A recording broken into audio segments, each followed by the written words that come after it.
Okay, you guys are able to see the presentation? Yes, sir. Okay.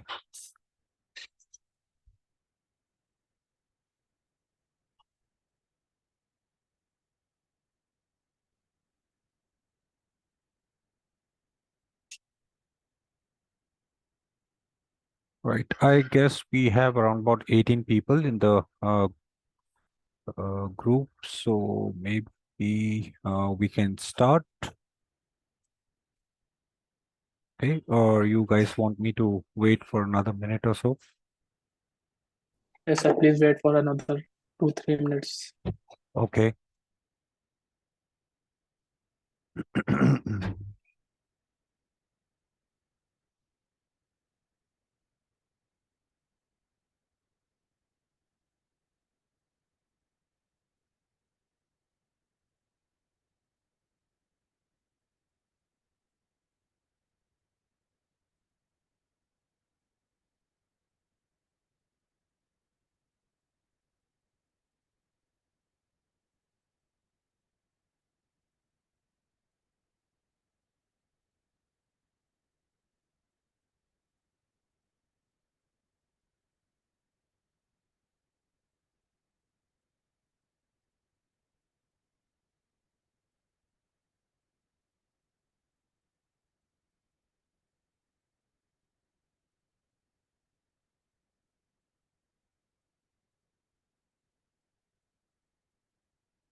Okay, guys, let's begin the session for today.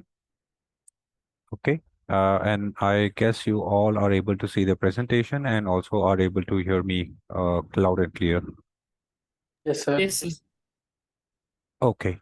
So for the fixed income, there are around about 6 modules. We have 6 sessions and we will be completing one module in one session. So some of the sessions will have, will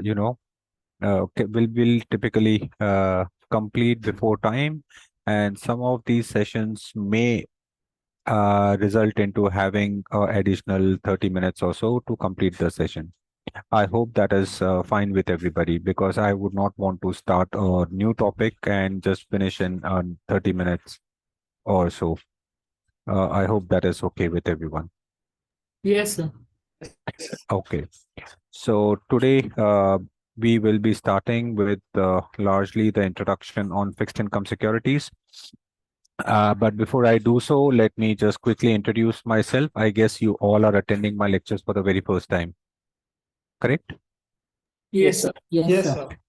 So as you can see, my name is Dharmesh Chauhan, and I have been associated with CRISIL Limited as an associate director for almost been working with CRISIL for almost 15 years. I have total 17 years of experience in financial industry, carrying out research, um, and um, as for my qualification, I've done my MBA from University of Wales Institute Cardiff, that's in UK. Post that, I moved back to India, and then I pursued another master's in financial analysis. And I'm also certified financial planner, and so I have certification in that is CFP and CWM. Okay, so that's my qualification in terms of financial background. Plus, I have been teaching for almost past 12 years over the weekends to students who are pursuing CFA, CWM, CFP, MBA, and so on and so forth. Okay, so that's a little bit background of myself. Any questions before I start the session?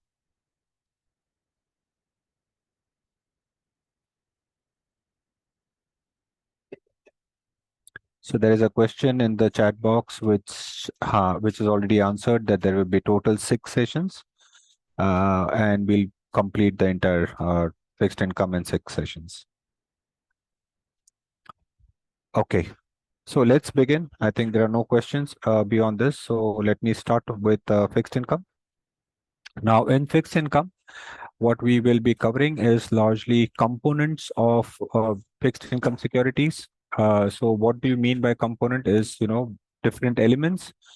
What is indenture, that is bond indenture, different type of securities, what are the different structures, and so on and so forth. Okay. So in this, let us first understand.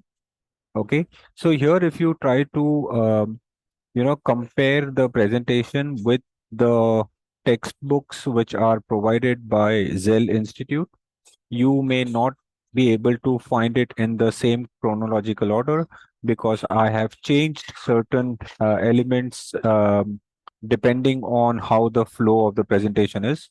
So, but of course, everything what is given in the books is also covered here.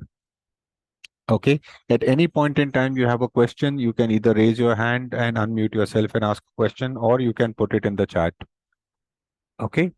So now I have a basic question from each one of you is that, why do you think a firm needs to borrow finance or needs to borrow money? To To expand their business. leverage the operations. Expansion, growth, Okay. or So or for also maybe recovering ex debt. expansion and for its short-term needs also maybe sometimes. Okay. Increase returns. Debt is the lower part of the cost of capital. Like taking debt is cost efficient. Okay. That's a very good perspective. It's cost efficient. Okay. What else? So we do not have to dilute our equity. Okay. Fair point. We don't have to dilute our stakeholder pattern or our ownership pattern. Anything else? For working capital requirement. Yeah, I believe that's already covered, but yes, for working capital need. Okay, so I think largely it is there. Let me put it in perspective for you guys. I think fabulous answers. I think everything is largely covered here. Okay, so now typically what happens is yeah, so one more point which is being shared here is to take new projects, which I believe can also is basically similar to expansion plans. Correct? So typically when you see a company will typically need money, right? So we will here take an example and we will use that example for the detailed discussion for this entire module. Okay. So anybody who's running a business or has his parents running a business, anything? Yes, sir. What Yes, business? sir. What business? Construction. Construction. Very good. Anybody else? Any other kind of business? Electronics. It's a Motor store parts. of it's a store of electronics. Yes, sir. Okay. One, I guess there's one more. So exporter of rice and rice units to various countries. Okay. So for the simplicity's sake and for being more realistic, let's take an example of somebody who's into construction business. Okay. Now, when you are in a construction business, what kind of capital do you think it will require? And will so I'm not really looking at a number, but maybe I'll just say that I need a small amount of capital or a medium or a large or very large size of capital. So when I say capital, of course, I'm highlighting the money part here. It does require a lot of capital, sir. A lot of capital, right? Yeah, yeah. So where do you get this capital from? So say, for example, all of us aspire to become a good businessman and we want to start construction business. How and what are the things that you would need to start a business? One is, of course, understanding of the business, rules and regulations. Of course, you would need a good place to do your construction. Along with that, of course, you will need money, right? So as discussed, we will need a large amount of money. Assuming that you come from a very wealthy family, right? Would you have that kind of funds? No, sir. No? Sir, maybe, but eventually we won't use our own money. Eventually, But we won't use our own money to put in the business. I mean, our own savings money or whatever we call it. We usually like take loans to construct the buildings and mhm. recover it later. Okay, very interesting thought. But if you have that kind of money, why would you not use your own money? Because And we're basically putting our own money at a risk. Not only risk, but we are just blocking the money for that period. Our sir money. Answer like जैसे अगर हम बोरो करते हैं तो जो interest पे करते हैं वो टैक्स रिटेडेबल होता है, हमें टैक्स रिबेट मिल जाता है उससे okay, taxation. any one of you are working profession too, or everyone is a student? I'm working, sir. Yes, sir, I'm also working. What do you guys do? Sir, I'm at Um, MCX in the Clearing and Settlement Department. Sorry, can you repeat that? Sir, I'm in MCX at the Clearing and Settlement Department. Okay, very nice. And there was one more. I'm an engineer, sir. Okay, engineering. So what do you do? Software engineer for a US company. Okay, so you're a developer. Yeah, developer. Yeah. Okay, which technology? Basically, full stack, back end and front end both. Oh, you're a full stack developer. Wow, Yeah, that's yeah. amazing. You based out of Mumbai? No, Bangalore. Bangalore. Oh, okay. Interesting. So now, the reason I ask this question is to understand, if there is anybody who is from the financial industry. But nevertheless, I think we don't have anybody who really gets into too much of research per se. So, Okay. Yeah. so if we have funds with us, so then we can put it into some better opportunities where we'll get more, we'll have more like more returns, Hmm. and for our own need, what we can do is we can borrow and pay a comparatively less like in we can pay less, and the own money that we have with ourselves, we can put it in something which gives us more returns in a way. That can also be one That's reason. definitely logical, but again, I have a very simple question here. That if you are starting a business, how many banks will be willing to give you a loan? Because we all agreed upon one element is that, while starting a business, nobody would like to put their own money, and they would want to borrow it from somebody, and could be family, friends, or banks, or NBFCs, whatever it is, but nobody's want to invest their own money. So my simple question is that if you want to start a business, which bank do you think will be willing to give you money?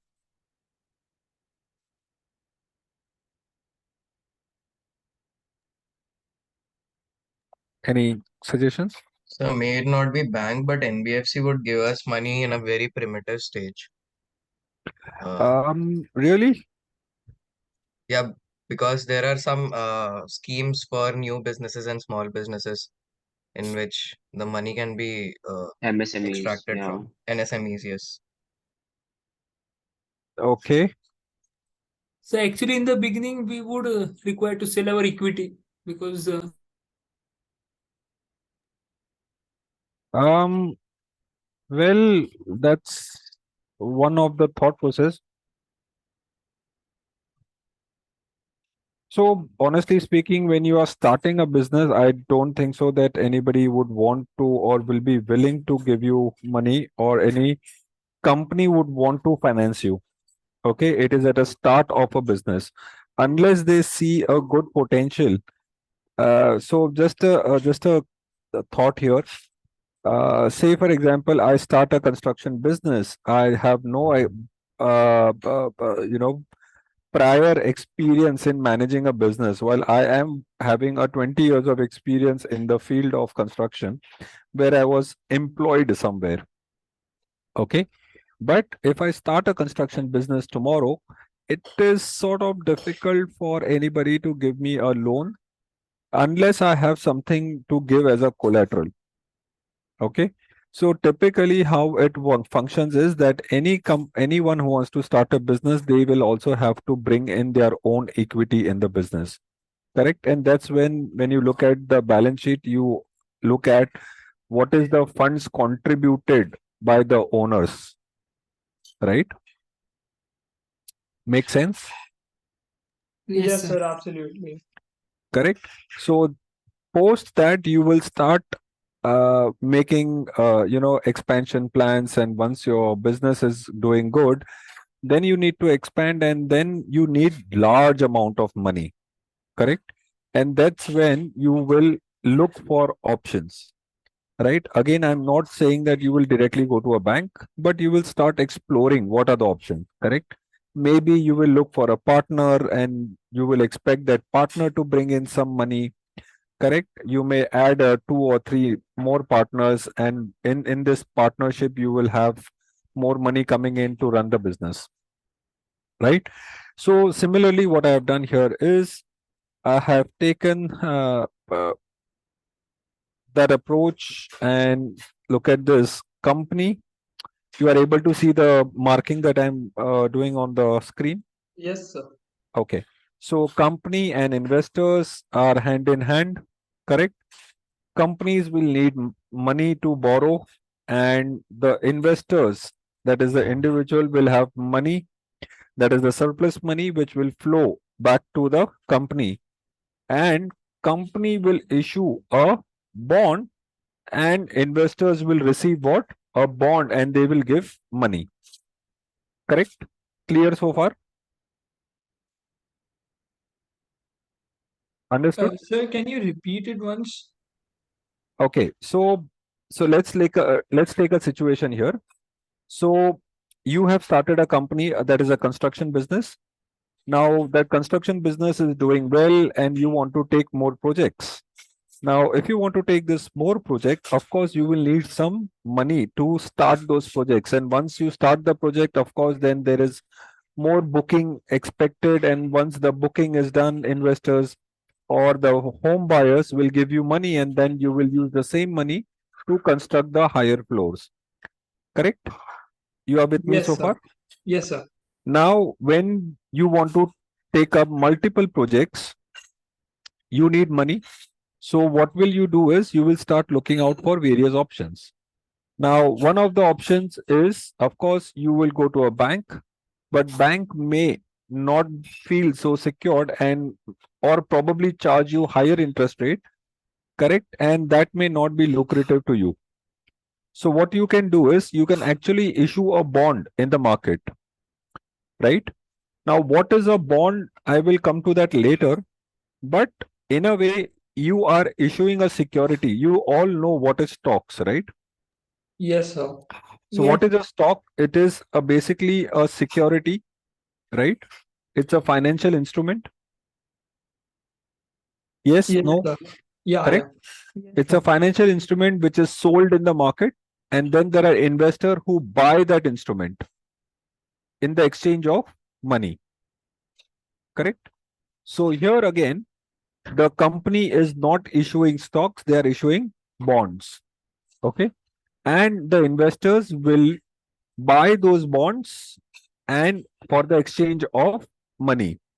Correct? So Yes, sir. are we clear now? Yes, sir. Yeah. Okay. So the next point is purpose of bond issuance. So I guess you already have called it out. The purpose is either expansion or working capital need. source of funding, it could be banks, it could be public, private issuances. Now, bank borrowing, I'm sure we all know, we have either personally experienced it, or we know friends who would have taken loan, or somebody in the family would have taken loan from a bank. Correct? The other way is private issuance. So what I do is I look for a small group of investors, okay, and I tell them that, okay, I need your money and I will promise you a 10% interest rate, okay. So that is way you can also attract a lot of funds from a specific group of investors.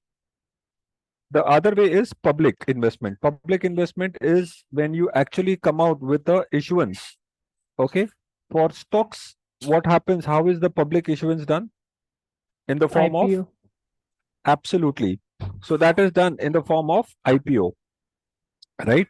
But in case of bonds, again, the bond issuances happen, and that bond issuance is typically your um, it's similar to IPO, okay, where people or the company borrow money from general people. Understood the difference between private and public? Yes, sir. Yes, sir. Any question? No, sir. No, sir. Okay. Funding period. The period of funding can be classified into two: long-term and short-term. The short-term borrowing is generally for the period up to 1 year. Okay. So if you want to borrow money for up to 1 year, then it will be considered as short-term borrowing. And if you borrow money for more than 1 year, it is considered as long-term borrowing. Okay.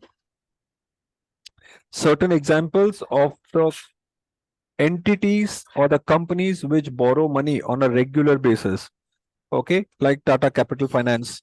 Now, if you see, Muthoot FinCorp, where do you categorize this? Is this a bank or an NBFC? NBFC, sir. NBFC. Anybody in the group who does not or is not aware in terms of the differentiation between a bank and a NBFC?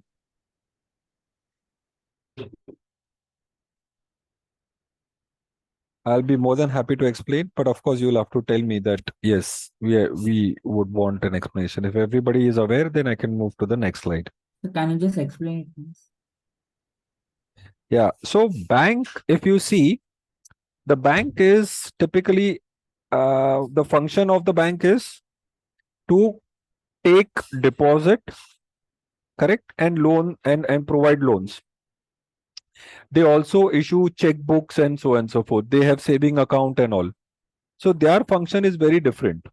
But NBFC, that is non-banking, correct? NB stands for non-banking. FC stands for financial corporation, correct? So their job is to borrow money from the market and then lend it subsequently and make profit out of it. So if you see most of these companies, okay, Muthoot FinCorp, Axis Finance, Mahindra and Mahindra Finance, Tata Capital Finance, Edelweiss Housing Finance, all of these, okay, are your NBFCs. Okay, some of these NBFC may also have a banking function. Correct? So Axis, Yes, for sir. that example, Axis has its own bank as well as they have a Axis Finance arm as well. That is the NBFC arm. Sir, Okay. HDFC also. Yeah. Correct. HDFC also. So even for that matter, ICICI Bank also has ICICI Securities and NBFC arm, correct? Kotak has. So all the top private banks will have functions across. Okay. Does this give you clarity? Any questions before I move to the next slide? No, sir. Okay. A simple example of how the money movement happens between the investor and a bond issuer. So here I have taken an So, example. Yeah. so why like why does a bank differentiates its banking and its Sorry, NBFC your voice function? is breaking. Is it only me or others are also not able to hear him? So am I audible now? Yes. Yes, sir. I was asking that, sir, why like a bank uh, differentiates its banking and its NBFC function. Like why can't it finance it in one whole group, and why has it to like Understood. differentiate between the two? Understood. So what you are essentially saying is that why can't just bank do both these function under the same umbrella? Yes, sir. Okay. See, the way the bank function, they have to be regulated by the Banking Act in as per RBI. Okay. So they can actually, so let's look at this. When you open a saving account, okay, uh, you deposit that money in that account, Yes, sir. correct? And you can also open a current account, right? Yes, Which sir. is largely used for business purpose. Now, when you open these type of accounts, this is also called as CASA, correct? KACA. So, not K. CASA is your current account and saving account. Okay, CASA, CASA. So whatever the CASA balance is there, okay, you know that when you open a saving account, you need to have a minimum balance in that account, correct? So banks would typically know how much money on an average you keep in your bank account, and then they use this money to borrow, sorry, to lend.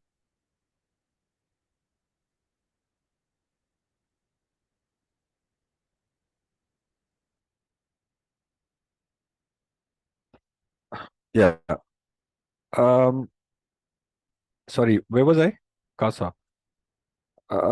Yeah. So that money is then used for lending purpose. Now, when they lend, again, they are regulated by several norms. Correct? I'm sure you are aware of what is CRR, SLR. Yes, sir. Yes. Correct? So that is the percentage of the money which has to be kept at RBI as a deposit, where if in case there is any stress situation, then this money can be utilized. But NBFCs are not regulated by these norms. They cannot take any, or they cannot open current account, they cannot open a saving account and all. So their objective is only to borrow money from the market and then give it on for lending purpose. Okay. So bank core activity is you know taking deposits and giving loan. And along with that, they also provide ancillary services like, if you go to a bank, they will suggest that, okay, invest in mutual funds or buy an insurance policy and so on and so forth. Okay. But NBFCs cannot do these functions. Their core activity is only to borrow money from the market and then use that money to give loans. Understood? Yes, sir. Does this give you a proper view now, or is still there any confusion? Understood, sir. Okay. Chalo. So now in case of bond issuances, what happens is if the bond issuer is a government entity, right? They will issue a security in the market, which is called as bond, correct? And in return, what will they do is if the investor buys that bond, they will promise certain returns, which is called as coupon payments, correct? Or which is at a coupon rate, right? Understood? Any questions?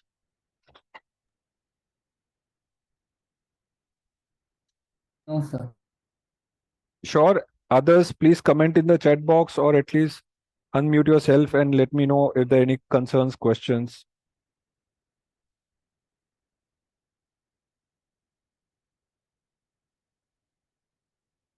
Okay. So far, it's all simple, right?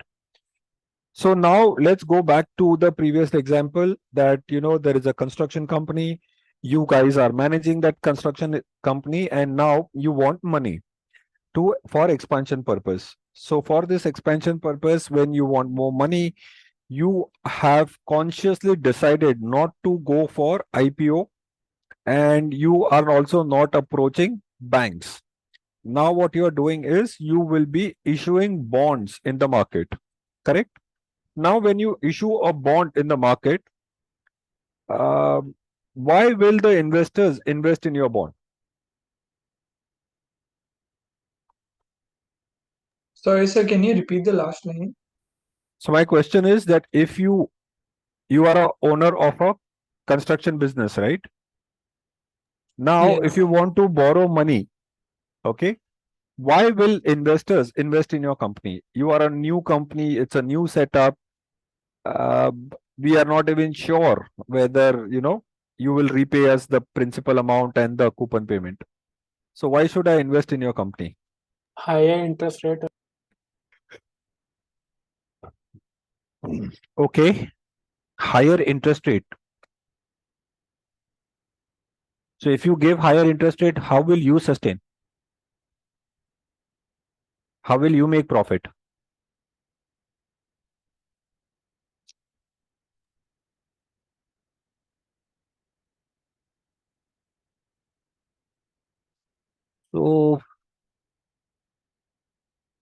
So, Samarth is saying that, he will offer higher interest rate than what is offered in the market. Okay.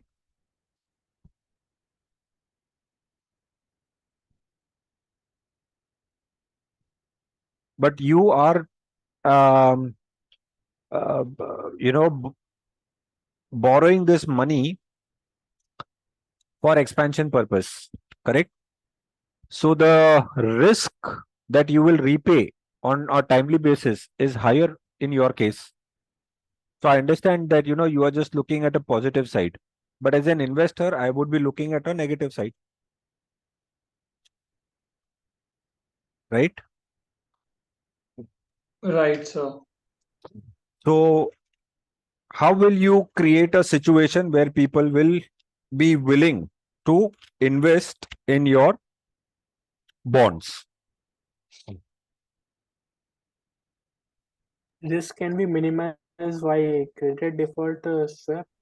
Maybe Sorry, repeat that. Risk can be minimized by, CDS, sorry, what's that word? credit default swap, CDS. Credit default swaps is what. Credit default swaps. I guess Yes. that's what he's saying. Yes, but again, that will increase your for the cost for you because you will have to pay premium. We Sir, don't bonds have will to be pay premium. rated Investor by have to. Sorry. sir, We don't bonds have will to be pay rated the by premium. credit. No, can one person speak at a time, please? Okay. Sir, I'm saying that bonds will be rated by credit agencies. Very good. I think that's a very good and very valid point.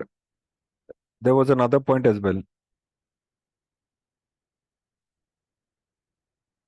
So sometimes companies issue convertible bonds that can be converted into equity shares later. Correct. Yes, convertible bonds is also be So essentially, what you are saying is when you talk about convertible bond, that is another way to attract investors. Okay. And also that will enable credit enhancement. So we will discuss credit enhancement and all after a while. Okay. But the objective here is the primary question is why would anybody invest in this company? So These investments do not happen abruptly. There is a rating agency who will come up with their rating rationale. Okay. And the rating rationale is like a report on a particular company, saying that what is the company into and what is the potential of them making profits, and will the company be able to repay the principal and the interest amount, and so on and so forth. Okay, so based on that, investors will have some confidence in the company performance, and then basis that they will be willing to invest. Understood? Clear Yes, so sir. far? Yes, sir. Okay. So I'm just giving you a broad understanding right now, because all of these elements will be discussed in greater detail in subsequent slides. Okay. So I'm just trying to create that complete picture in your minds, so that when we discuss those elements, at least you are aware of what and where those all elements fall in place. Okay. Now let's look at various characteristics of a fixed income security. So when do we classify a security as a fixed income security? Okay. So the first point here is that a security is classified as fixed income security when the cash flows are regular and fixed. Okay. Now, cash flow, what do you mean by cash flow? Say, if I were to take an example of stocks, okay, when I buy a stock, do I know when will I get the dividend? No. Correct. So the cash flow, we know that, you can earn the cash flow, that is dividend, but when and how much is not known. Correct. Do we all agree? Yes, sir. Okay. Now, while this statement says that investors receive fixed and regular cash flow, okay, but there are certain securities in the market which will not have this component fixed. It will have regular cash flows, okay, but instead of fixed, it may observe what? Floating. Okay, and what is a floating interest rate? I will discuss that in subsequent. So the reason I wanted to explain this or introduce this concept here, floating, is that when you are doing your practice questions and all, please read the statement carefully. Okay, because you may encounter a little tricky questions which will confuse you between fixed and floating rate. Okay, so look at the options, and based on the options you select the most appropriate option.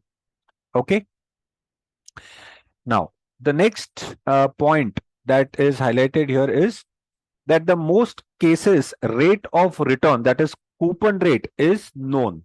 So if you remember, I told you that in some cases it is floating rate, hence it is not known.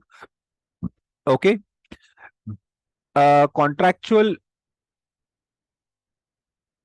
the contractual agreement between issuer and bond holder.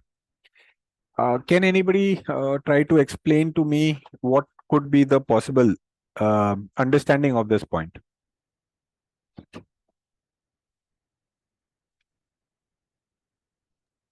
What do you mean by contractual? So basically, any bond is a contractual agreement between the bond issuer and a bond holder that the bond issuer will give a certain amount of interest rate as coupon payment every single uh, cash flow cycle.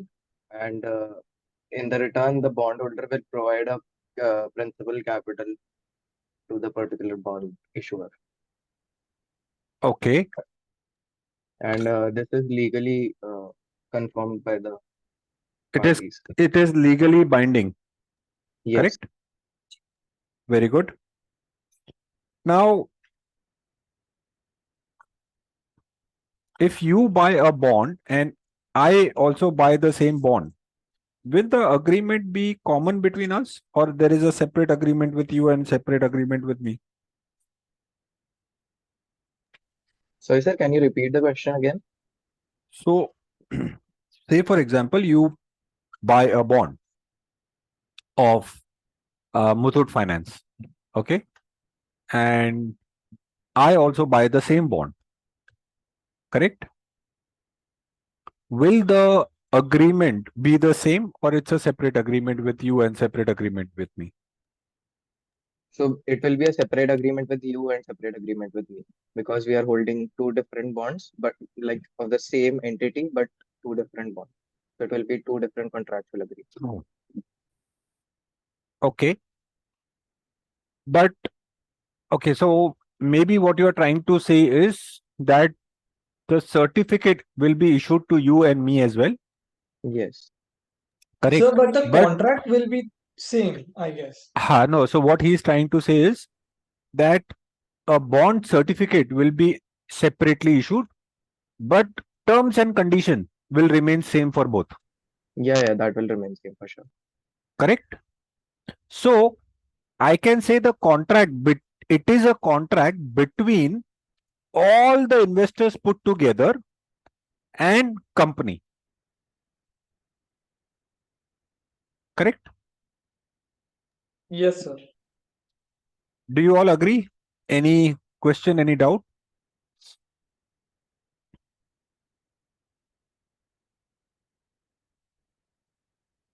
Anybody?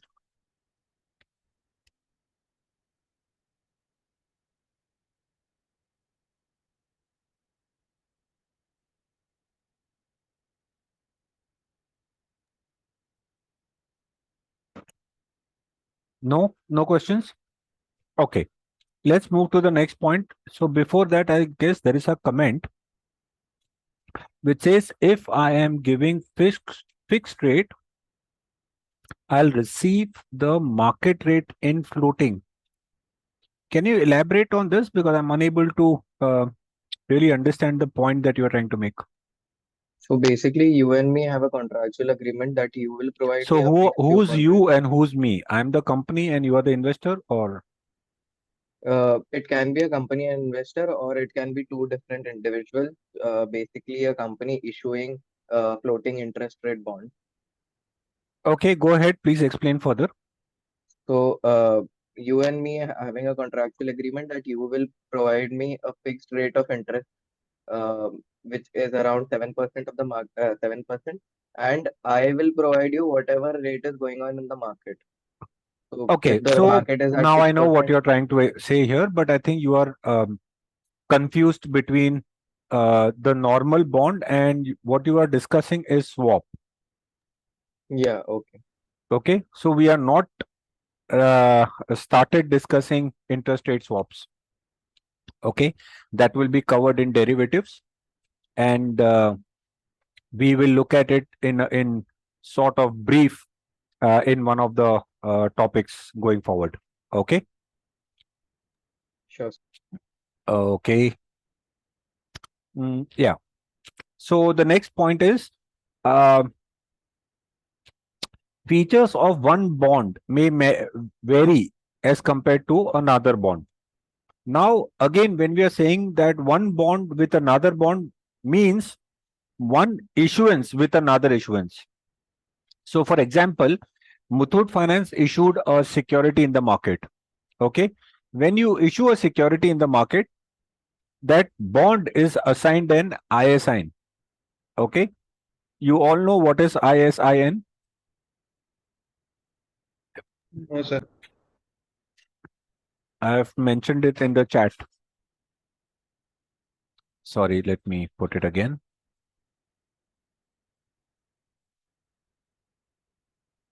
Okay, everybody is aware of this ISIN. Okay. Have you ever invested in stock, or have you ever been to NSE, BSC, what do you call, website? Yes, sir. Yes, sir. Okay, how do you look for a company? You type the name of that company,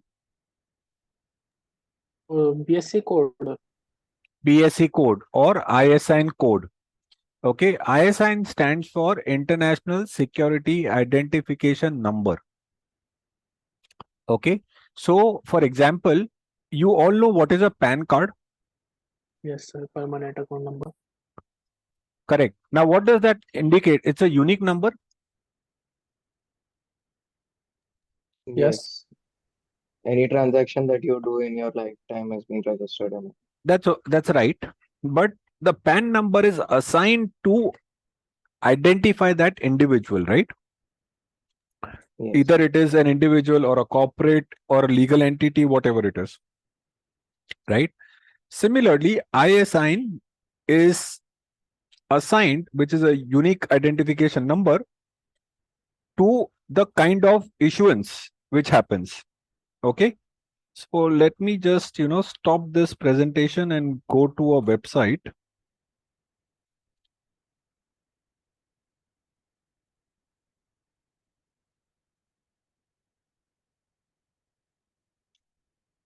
You are all able to see the Chrome that I have opened. Yes, sir.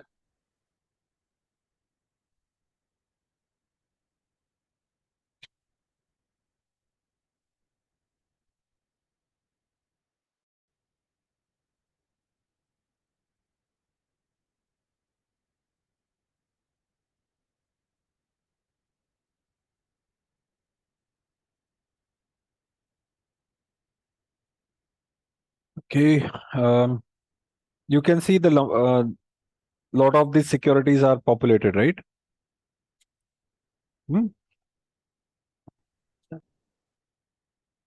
Now, when I click on this, okay, it should, yeah. Can you see this? The number which I've highlighted? Yes, sir. Yes, sir. Okay. Now, this is a number which is assigned to the security here. So the security here is Tata Motor DVR. Okay. When you say DVR, I'm not sure how many of you are aware what is DVR. It is Differential basically voting, differential voting, right? Yeah. So the objective is not to get into all of that, but every type of security issued by an entity is given an ISIN. So even if it's a bond which is issued in the market, it will have its own ISIN. Understood? Yes, sir. Okay. Now, if you look at different ISINs from the same issuer, okay, so there could be two bonds which are there in the market.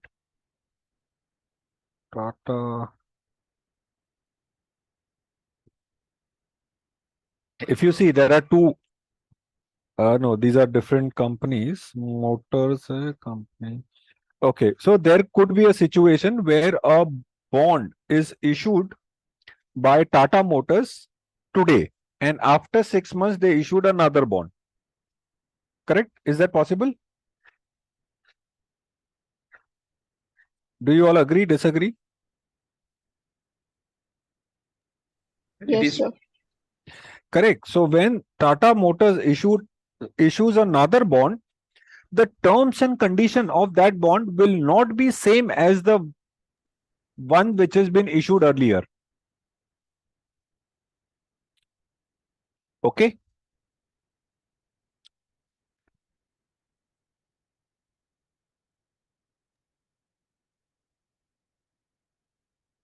Sir, can you explain once again?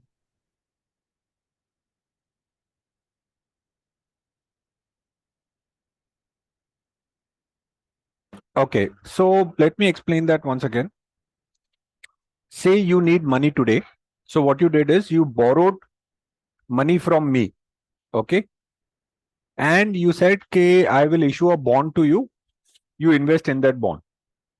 Now the terms and condition of this bond which is issued will, say, for example, have a coupon payment or interest payment of, say, 10%. Okay.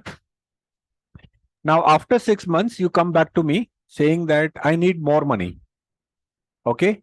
Now, when you come back to me, the terms and condition will remain the same, or can it change?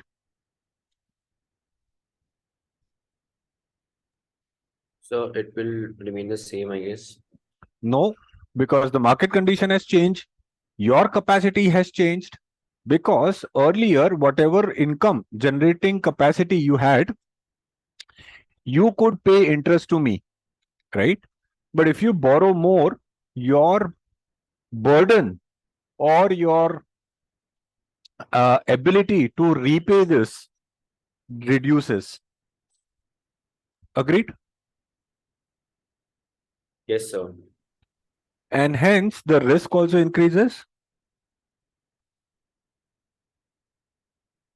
Do we agree? Yes, sir. So if the risk increases, will I charge you higher interest rate or a lower interest rate? Higher.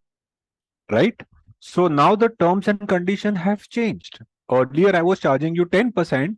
Now if you ask for more borrowing, I will charge you 12% or 15%, whatever is the situation, right? So the agreement between you and me has changed now.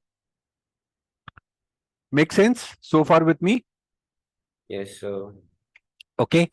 So there are two different ISINs, two different types of securities in the market. Okay. And both these type of security can have, I am again repeating, can have different terms and condition. Understood this statement?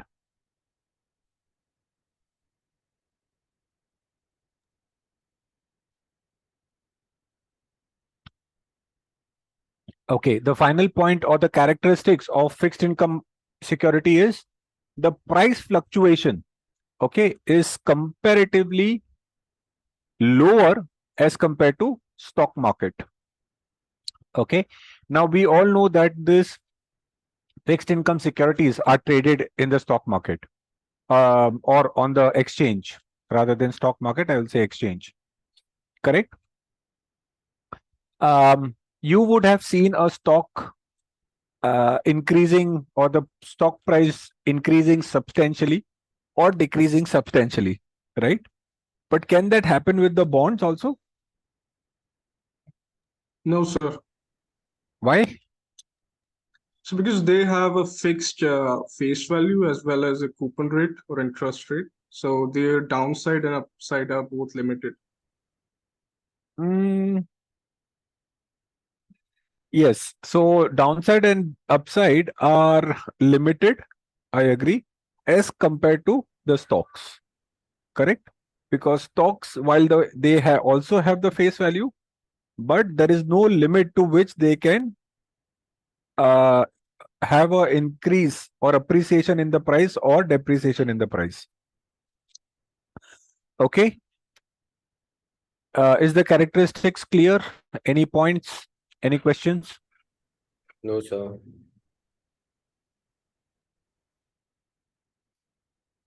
Okay. Now let's understand who can. Yeah. This question can come out very silly, but basically understanding that equity price change is usually because of the capital appreciation or the better future prospects of the company. So what I understood about fixed income is uh, basically you provide a capital and they will provide you an interest. It can be issued at premium or discount, but Correct. according to demand and supply, how the price are fluctuating in the markets, that I am not able to understand. Can you please make me understand it in brief? So for as of now, you just need to know that there is a fluctuation in the price. Yeah. How those fluctuation take place is the third topic when we discuss valuation. Okay. Okay. So I will be covering in detail how to calculate the price, what is the price appreciation that you can observe, why this appreciation happens, and so on and so forth. All those things will be discussed in detail. Okay. So this is the first topic, and it will only have introduction part. Sure. Okay. Thank you. Next is who can borrow money. Okay. Who can borrow money?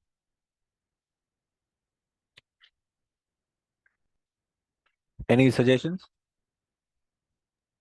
Anyone can borrow money. So any company, if it's borrowing, Anyone मतलब you and me can borrow. तो मैं आज ही Yes, we जाता हूँ can. यार bank में, मैं तो बॉन्ड इशू कर देता हूँ 500 crore, done for the year, जिंदगी में कमा लिया. So who Person with can? Not enough हाँ credit everyone rating. ऐसे sir. हाँ, Everyone, I mean every company. every company. Okay.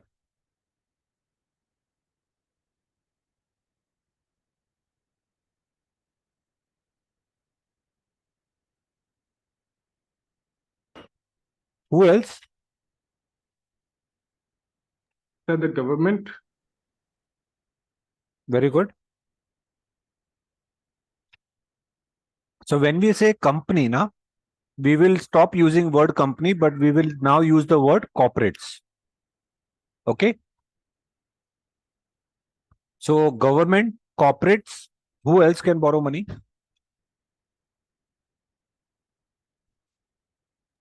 Municipal corporations. Very good. Any more entities that you are able to recollect?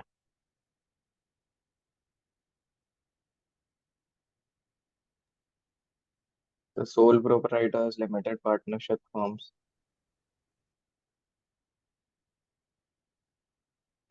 No, they cannot.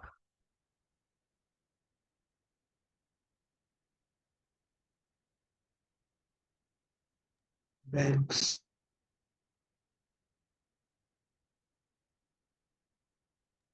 so partnership firms can issue bonds. I'm just asking, can they issue bonds? No, no, no. Proprietors, small partnership firms, they cannot issue bonds in the market. Okay, so fine. Okay. Because to issue a bond in the market, they will have to comply to several regulations. Okay. And those companies are much smaller in size. And based on that, they can borrow money from banks. Okay. And not public at large. They can also go to NBFCs. Okay, sir. Okay.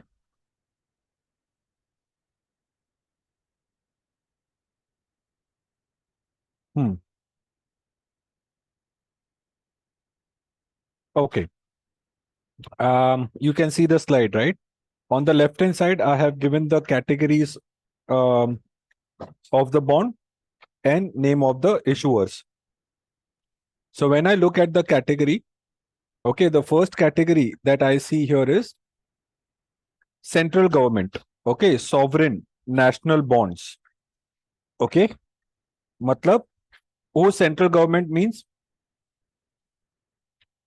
they are also known as sovereign bond. Okay, central government means the government which is the ruling party. Correct? Guys, with me? Yes, Yes, yes. sir. Okay. Non-sovereign bodies. Non-sovereign. Why do we use this word sovereign? And what is the English meaning of the word sovereign? Sovereign means somebody Sovereign means free who's independent. from external U control. for king and queen. Sir, it is backed Hmm. by the state. Oh, that is wrong. Is not backed by the state. When you say it is backed by the state, then we are looking at this state government bonds. They are backed by the state. The sovereign means the person who rules or the entity who rules. Maybe. Sovereign means in simple word is sona. Correct? Gold. Can gold lose its value? No. Gold is gold, right? Gold can never lose its value. And you can trust gold. If you have gold, you can use gold for exchange purposes. Yes. Yes, sir. Correct? Similarly, the bond issued by government is equivalent to gold.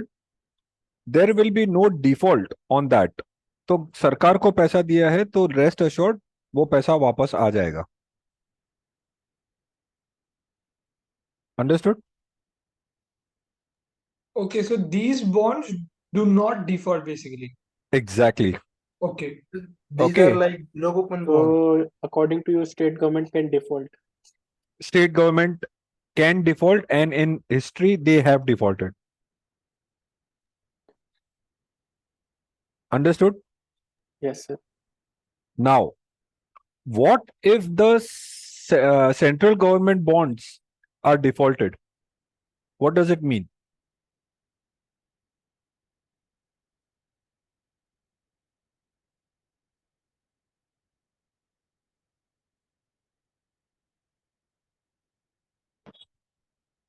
Zero coupon bonds are different bonds, guys. Don't get confused. I will cover zero coupon bonds later. But before that, can anybody try to explain, if the central bond issued by central government defaults, what does it mean? So that's not possible because until and unless the economy it ends or it comes down drastically, it's not possible that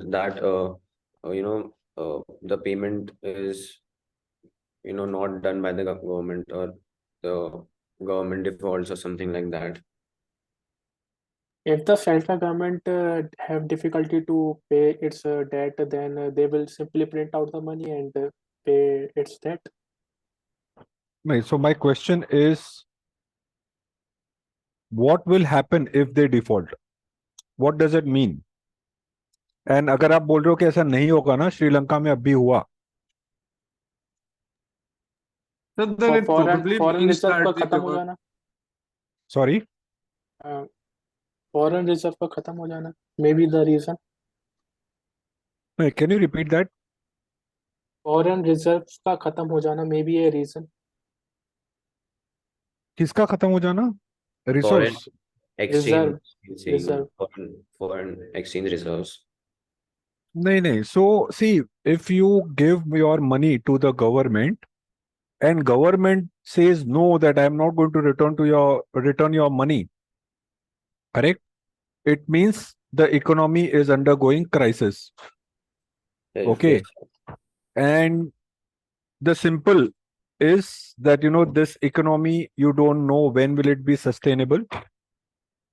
And if you remember, when in Sri Lanka this happened, the prime minister was the first person to move out of that country, right?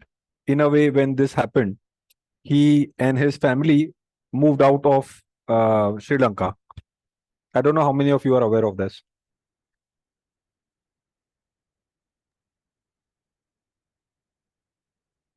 Yes, sir, I have heard that news. Correct? A time ago. Yes. So only in such scenario, the government will default, right? So say, for example, tomorrow, India has borrowed money, correct? Indian government. Now, suddenly we are at war. Do you think government will have enough money to return that, or will they be utilizing every possible resources to save the country? Well, national security policy always focuses on defending the country, so that's more important, because if there's no country tomorrow, we would not be able to pay bonds. Absolutely. So in that case, there will be a default, but it is a crisis situation, right?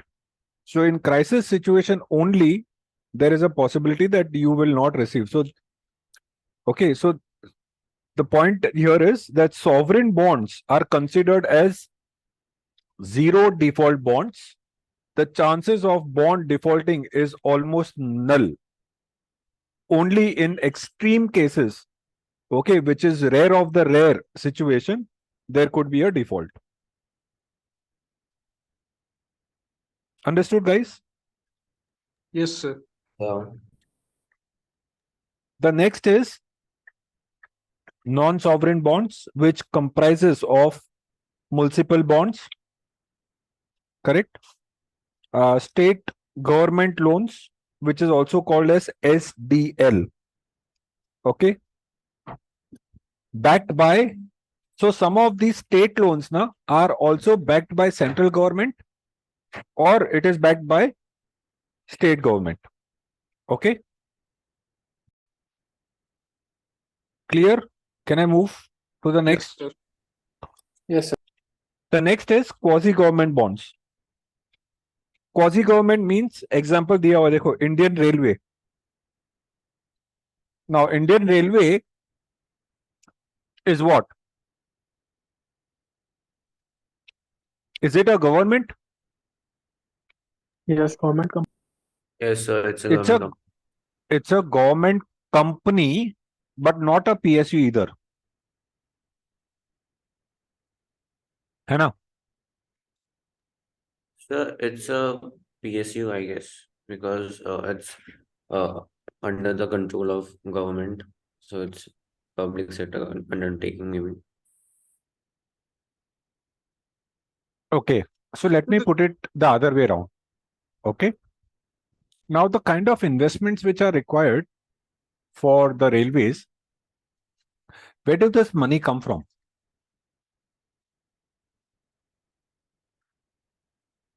Central government, right? Yes.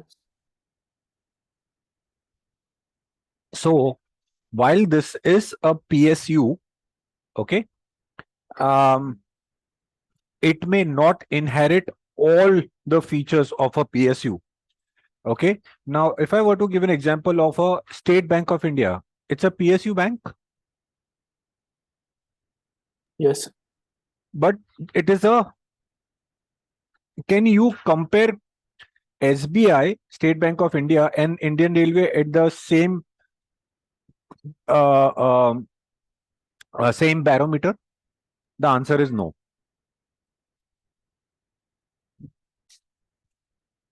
Okay, confusing?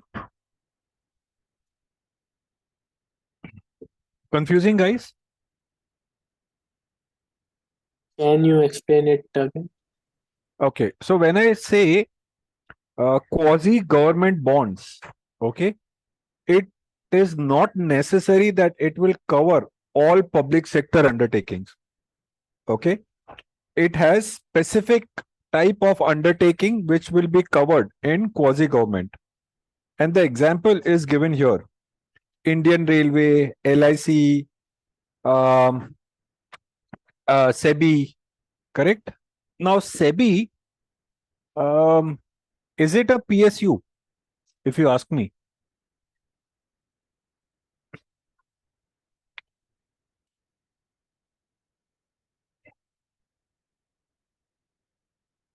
SEBI is what? It's a regulator, na? Is it a company? Yes, no? Yes. Sir, it's a regulator. It's a regulator, na? It is not a company. The objective of SEBI is not to make profits. Is it an NGO? No, it's not an NGO either. But it enjoys certain benefits. Okay, the entity enjoys certain benefits, correct? And it is owned by the government, correct? It's a government entity. Okay. So, largely from your point of view, I think you can understand sovereigns, non-sovereigns, and quasi-government bonds. Okay. Not to get too much deep into this, but these are the three broad classification. The fourth one is superannuation entities. Now, superannuation entity means if I were to take a localized example of superannuation is individual invest in pension plans. Correct? Do you know what is pension plans?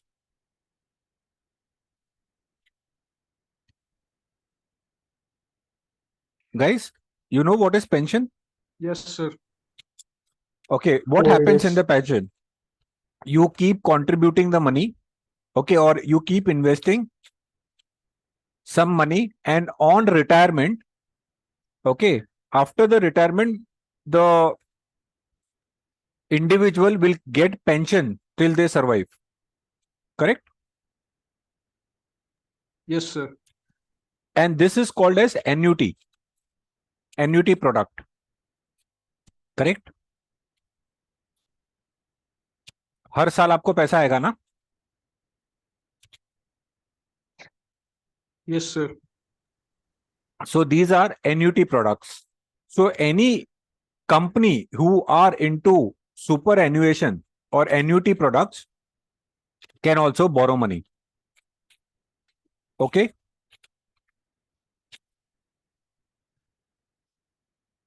So how is World Bank and IMF considered as superannuation? The countries from all around the globe, make a contribution towards the fund of these organizations, and they chair over the decisions and boards of these Correct. companies. And then these entities, which comprises of various members across the globe, they help these companies whenever fund is required, right? Yes, sir. Okay, so these entities can also borrow money because somewhere they need to also collect money and then give it to another country or the member country, right? Next is corporations or corporates.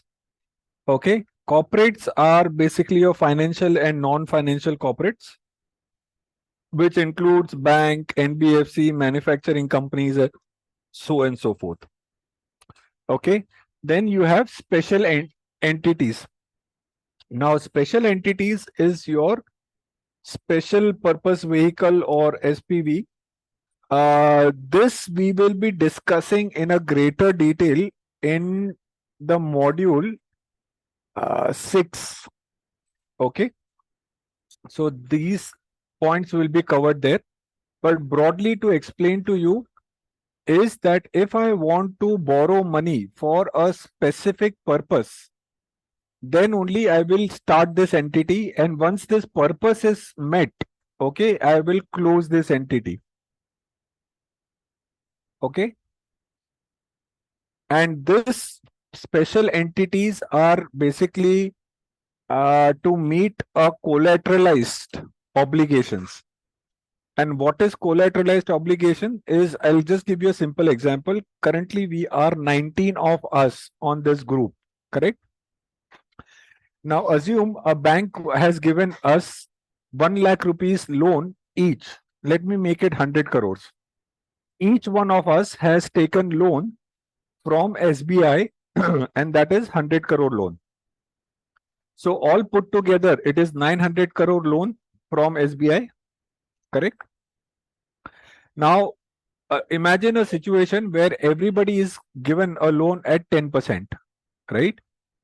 Now, if SBI wants money, what they will do is they will sell this asset in the market by issuing another bond.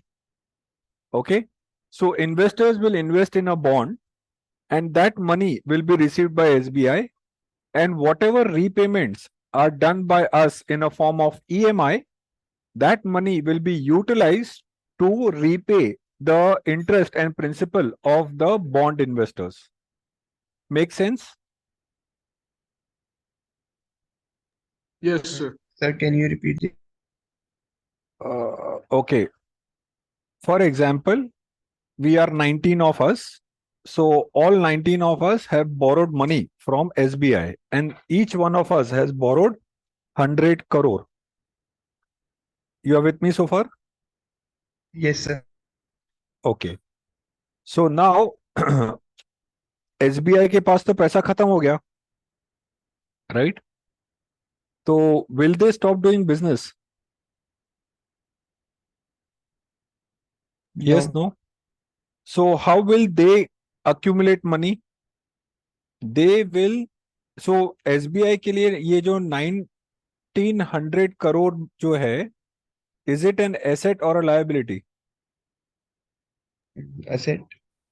So they can sell their asset. Yes, sir. तो किसी को बोला कि ये asset खरीद ले, 1900 करोड़ का ये एसेट है, and that person is willing to give the bank say 1800 crore. Okay, now bank will get 1800 crore. Okay, but who will give them 1800 crore? उसके लिए बैंक ने क्या बोला कि I will issue a bond in the market and I will take money from the investors. Okay, understood. तो bank ने 1900 करोड़ के bonds issue कर दिए मार्केट में. Understood. Yes. Now how will they repay? They will repay from the EMI which will be paid by you and me. Correct? All 19 of us will pay the EMI. Correct? Yes, sir. So EMI जो भी repay किया होगा उससे वो 1900 करोड़ का loan चुका देंगे. Okay, and this entire process is called as collateralization. Okay, we will have a detailed understanding of this, how the collateralization works. And Sir, then हाँ बोलो. sir, is it related to CDOs? No. CDO is different. So it is similar to that. You are talking about collateralized debt obligation, right? Yes, sir. Okay, it is similar, but with some minor changes. Okay, so if you are aware of CDO, then you can keep that in mind as of now. Okay. Okay. Chalo. So clear so far? Any questions? No, sir. Okay. Now one point which I want to highlight here is, if you see there is a star mark here, correct? The reason I have included here is that when you look at the corporate bonds, okay, there are multiple if and buts there.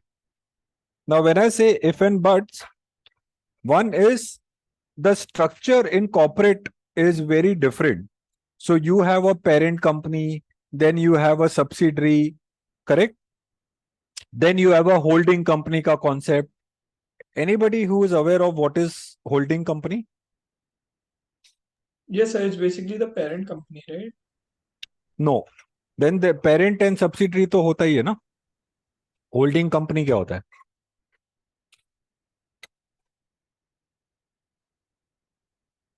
No idea, sir. A holding company is a company which holds a conglomerate under its arm. Correct. तो अभी parent company क्या होता है कि say for example you are a company which is a operational company and you are in a construction business. Correct. Now you start another company which is a sister concern या subsidiary. Correct? In both the cases, both the companies will have their own balance sheet. Agreed? Disagree? Yes, sir. है ना, दोनों company का खुद का balance sheet होगा ना. Yes, sir. Now in case of holding company ना, they do not have their own balance sheet. They are just for the namesake. Okay. So for example, Tata Group is a holding company. वो खुद उस नाम पे कुछ business नहीं करती है, ऑपरेशंस नहीं है उसके कुछ, मगर TCS is a part of that holding company. Correct. So उसके अंदर ऐसे बहुत सारी कंपनीज है, will be under one umbrella of Tata group. Making sense? Yes, sir. Okay. So basically the objective is that when a corporate issues a security, it is important that you should also understand which company is issuing the bond. Do they have parental support? Parental support मतलब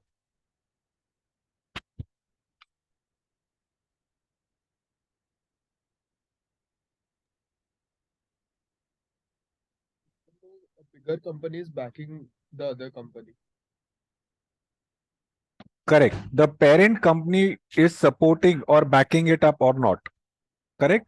So for example, if you go to your relatives and you say that I want a loan, and they will call your parents saying that, Arey, he's asking for money, should I give him?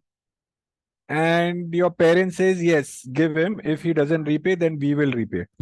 Correct? That is parental backing. Similarly, यहाँ पे if a subsidiary is issuing a bond and the parent company is not supporting it, then the risk is higher, maybe. Okay, not always, but maybe. Understood? Should I move to the next slide? Yes, sir. Okay. Excuse me, sir. Yeah. Sir, can you please once explain holding company and parent company? Parent company, for example, say you have a business. Okay. आपको कौन सा business पसंद है? The cars. Car. Okay, so you are a car manufacturing company and you are able to launch a very nice car and which is very popular in the market, and now you have become very rich. Okay, now you decide to start another company which will manufacture spare parts. Okay, अभी आप जो car बना रहे हो वो तो आप खाली असेंबल करते हो. You are buying all the parts of the car from different companies. Okay, अभी आपने क्या किया? आपने या तो कंपनी खरीद ली. ओके, एंड वो कंपनी को अपना सब्सिडरी बना दिया. Correct? Yes, sir.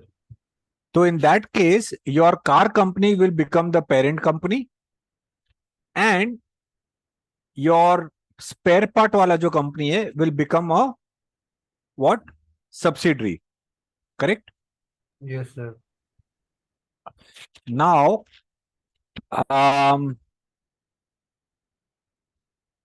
Let's look at another example. मैंने एक कंपनी खोली है. ओके, जो कंपनी का नाम है टाटा ग्रुप. तो बोला टाटा ग्रुप करता क्या है? तो बोलता है कुछ नहीं करता है. ओके, उसका कोई ऑप्शंस नहीं है, कोई धंधा नहीं करता है वो. मगर टाटा ग्रुप क्या करता है? उसके अंदर बहुत सारी कंपनीज है खाली. ओके, तो उसके अंदर एक कंपनी है टीसीएस. वो क्या करेगा? टाटा ग्रुप के अंदर फॉल करेगा. Okay, you are with me? Sir. Tata Motors वो भी टाटा ग्रुप के अंदर फॉल करता है. तो सब कंपनीज का बैलेंस शीट मिला के एक बैलेंस शीट बनेगा टाटा ग्रुप का. That is called as holding company. Tata group जो है ना वो होल्डिंग कंपनी बन गया. Understood? Yes, sir. Okay. Now elements of fixed income securities. So some of the elements we have already discussed. I will quickly go through this. Any questions, let me know. Issuer matlab the one who is borrowing the money.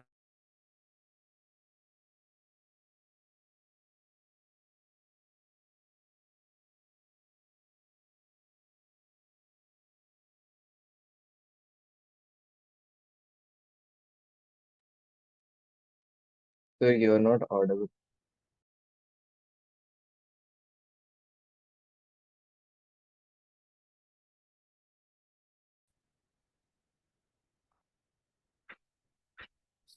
Sir, you are not audible. Hello, am I audible now? Yes, sir. I am saying, is there anybody in the class who does not know what is CIBIL?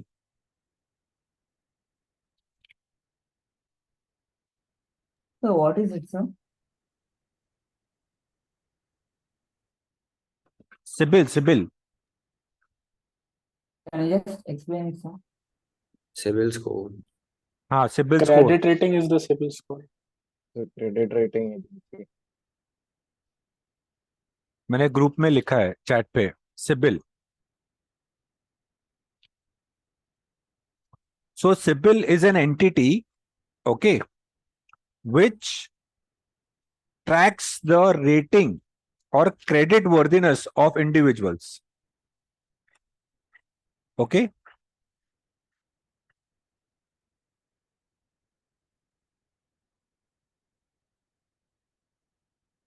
Guys, with me?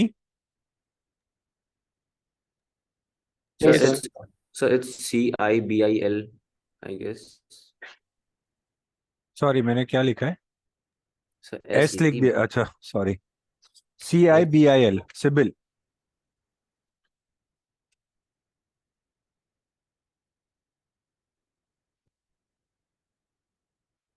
Okay, Sibyl score. So Sibyl, basically, you can also go to Sibyl, put your own details, and it will tell you what is your score. Okay, if you have a good score of around about say 75, 80, and so on and so forth, which means your credit worthiness is good. And if the bank has to offer you a loan, they will look at this CIBIL score, and based on that, they will charge you interest rate. Now, somebody has a score of say 40, it will mean that there is a high risk and this person would have defaulted at some point in time. Correct? Agree, disagree, guys? Yes, sir, I agree. So, what will the bank do? Will they give him a loan or will they not give him a loan?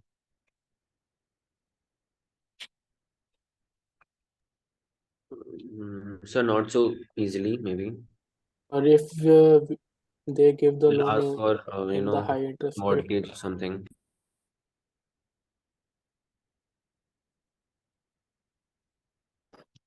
So, you are right. Probably they will not give a loan.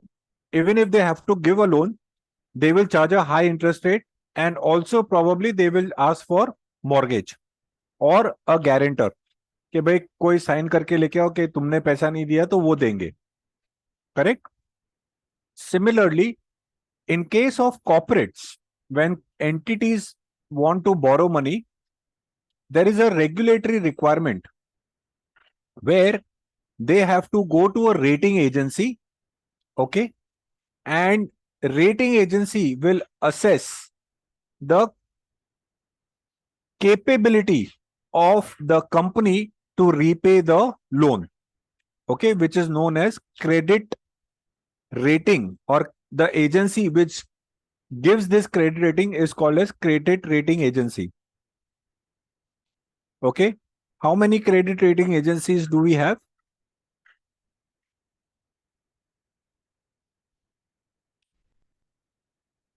Sibyl, CRISIL. CRISIL, ICRA, CARE, then Fitch. Correct? Fitch is also in India, so India rating hai uska, right? Then SMERA. Okay, so there are around about 6 rating agencies in India which have license to carry out this or give credit rating. Okay.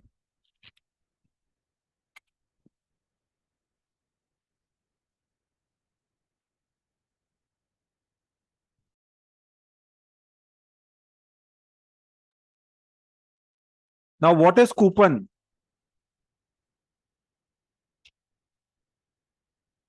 What is coupon? Is the interest rate that is Interest rate. in the contract. Interest rate on par value. Interest rate on par value. Very interesting. Yes, you are right. If that is the interest rate, okay, then what will be the difference between yield and coupon? Yield is return on investment on the bond. If it is issued on discount, then yield will be higher than if it issued at a premium. So yield is calculated on the market price, and coupon is calculated from the par value, maybe. No, no, no. So none of the answers are right. So for this, bolo. Sir, yield matlab the return over the period of time.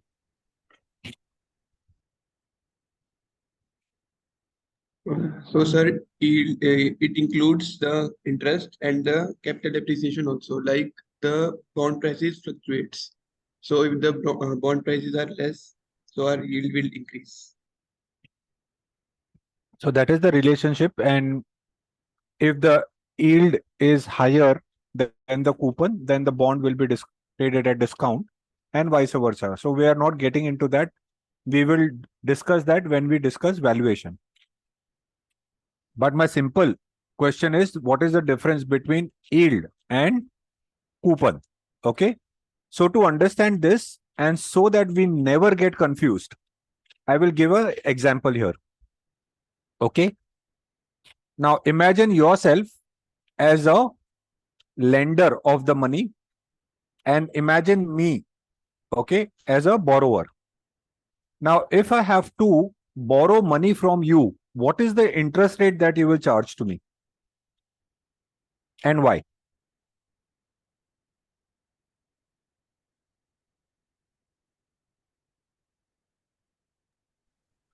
Sir, can you please repeat the question?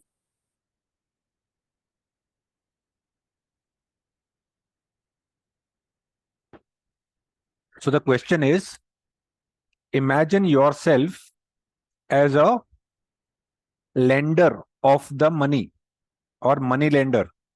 Okay. And if I want to borrow money from you,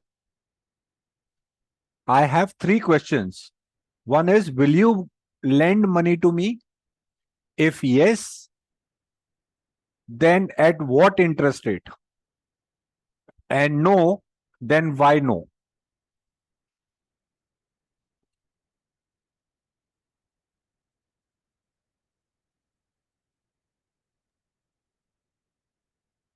If the credit rating of borrower is good, then and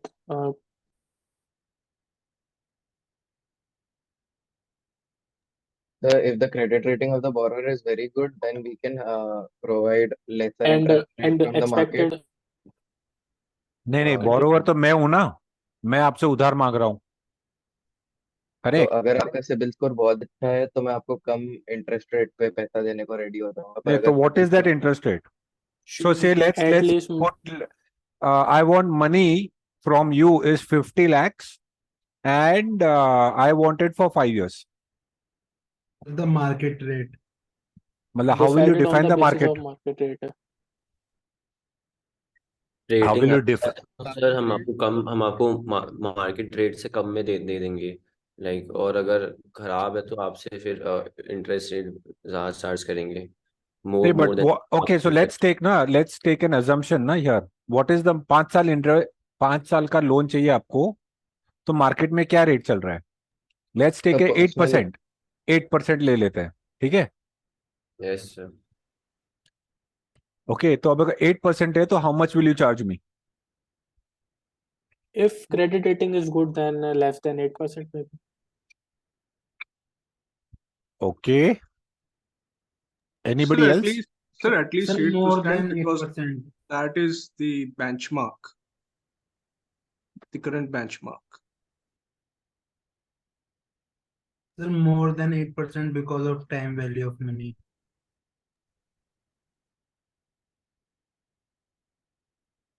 The 8% would have already accounted in the time value of money, I think. Absolutely, I am with you. So town value of money already account हो चुका है. So, sir, we will at least charge 8% because that is the current yield to the market. So basically, if I'm giving you money, I'm taking more risk, so I'll charge more than 8%. Yes, sir. ठीक है ना, तो number बोलो ना, number बोलो. 10%, 10%. 10%. Okay, anybody else? 8%. Okay, कोई है 12-15 वाला?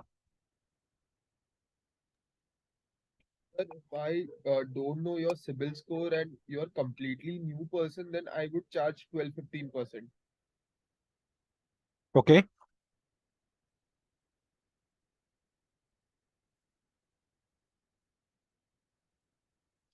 so say for example you charge me 15%, will I borrow from you at a 15% then? ये डील होगा क्या? No. Most probably Chances not. are नहीं हो- है ना?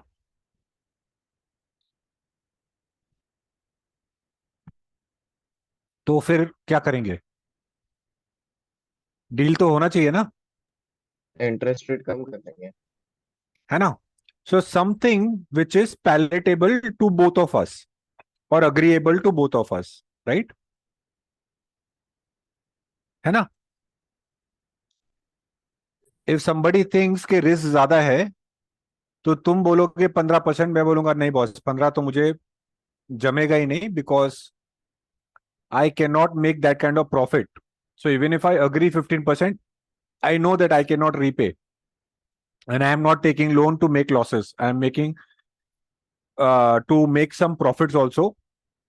So initially I may have to pay you money, but then I want to make some margins as well, right? तो क्या करेंगे?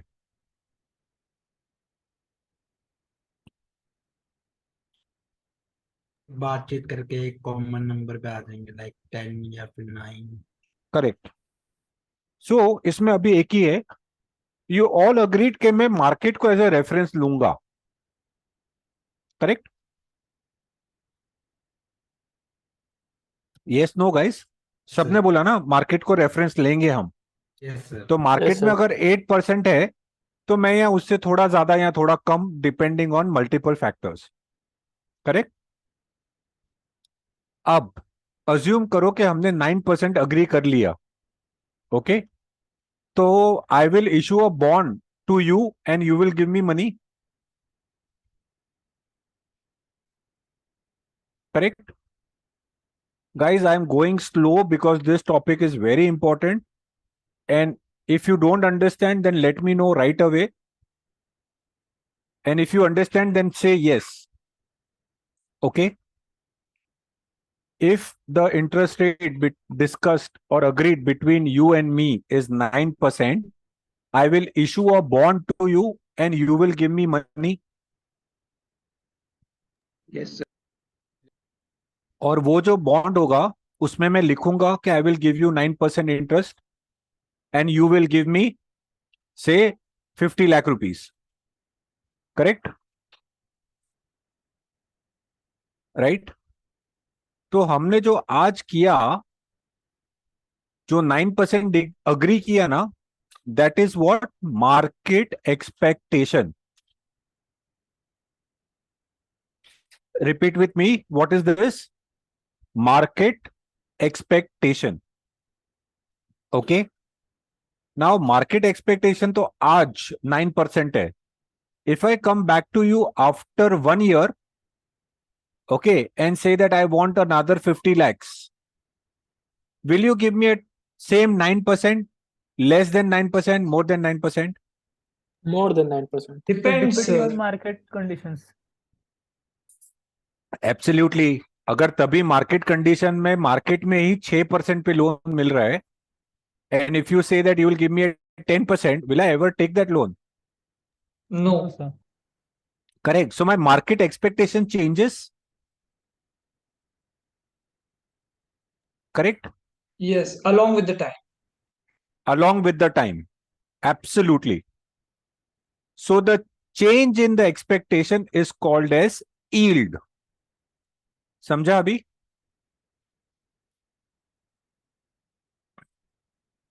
Guys, please be with me. Yes, sir. Yes, Yes, sir. sir. Yes, sir. Market का जो expectation है उसको हम लोग बोलेंगे yield.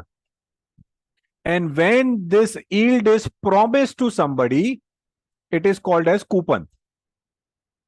जब भी वो अग्रीमेंट में लिखा गया ना कि हाँ इतना देंगे, then it becomes a coupon. Coupon तो अभी एक बार अग्री हो गया, उसके बाद चेंज होगा क्या? No. No, sir. Because it is agreed. But can the market expectation change?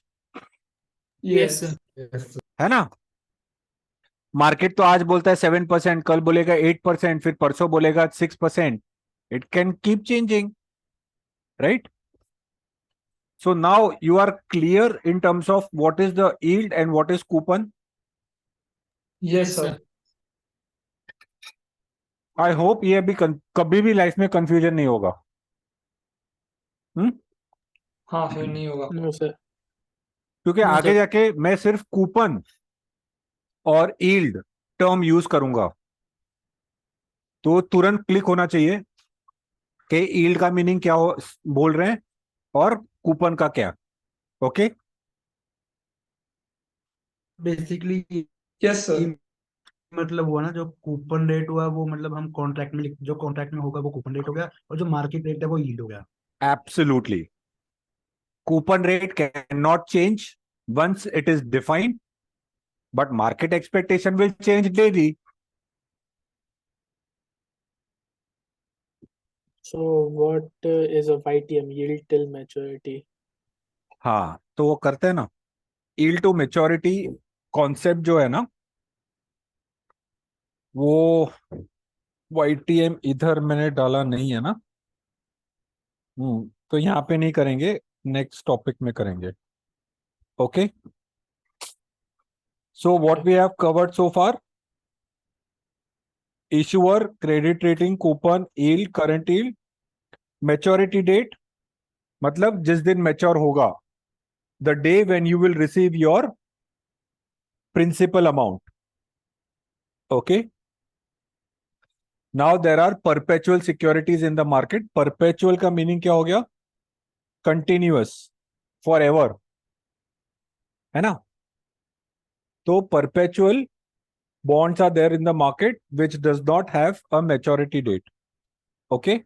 We will discuss that later detail में. But for you to know, as of now, there is a specific type of security in the market which is called as perpetual bond, and these bonds do not have maturity date. Okay. Next is face value or par value. That is the value at which the security is issued. That is the, typically in the bond, it is what? 100 rupees. Okay. Redemption and maturity value is the value, the principal value जो होता है, और the par value पे bond issue किया है, तो वही par value will become your maturity value also. Okay. Tenor. Tenor जब भी बोलते हैं तो there are two things. One is original maturity, मतलब मैंने जो बॉन्ड इशू किया था वो 5 साल का बॉन्ड था. ओके. बट वो मैंने इशू जो किया था वो 4 साल पहले इशू किया था, तो अभी कितना टाइम बचेगा बॉन्ड मैच्योर होने के लिए? 1 year. Correct. So original maturity is 5 years. The bond was issued before 4 years. Correct. So 4 years have already passed. So what is the remaining time? 1 year. So 1 year will be considered as residual maturity, and original maturity will always be 5 years. Understood? Yes, sir. Coupon payment is the basically the date on which the coupon will be paid. Okay. Let me write that term here, explicitly, so that you guys are able to. Coupon payment date, or it is also called as IP date, investment interest payment date.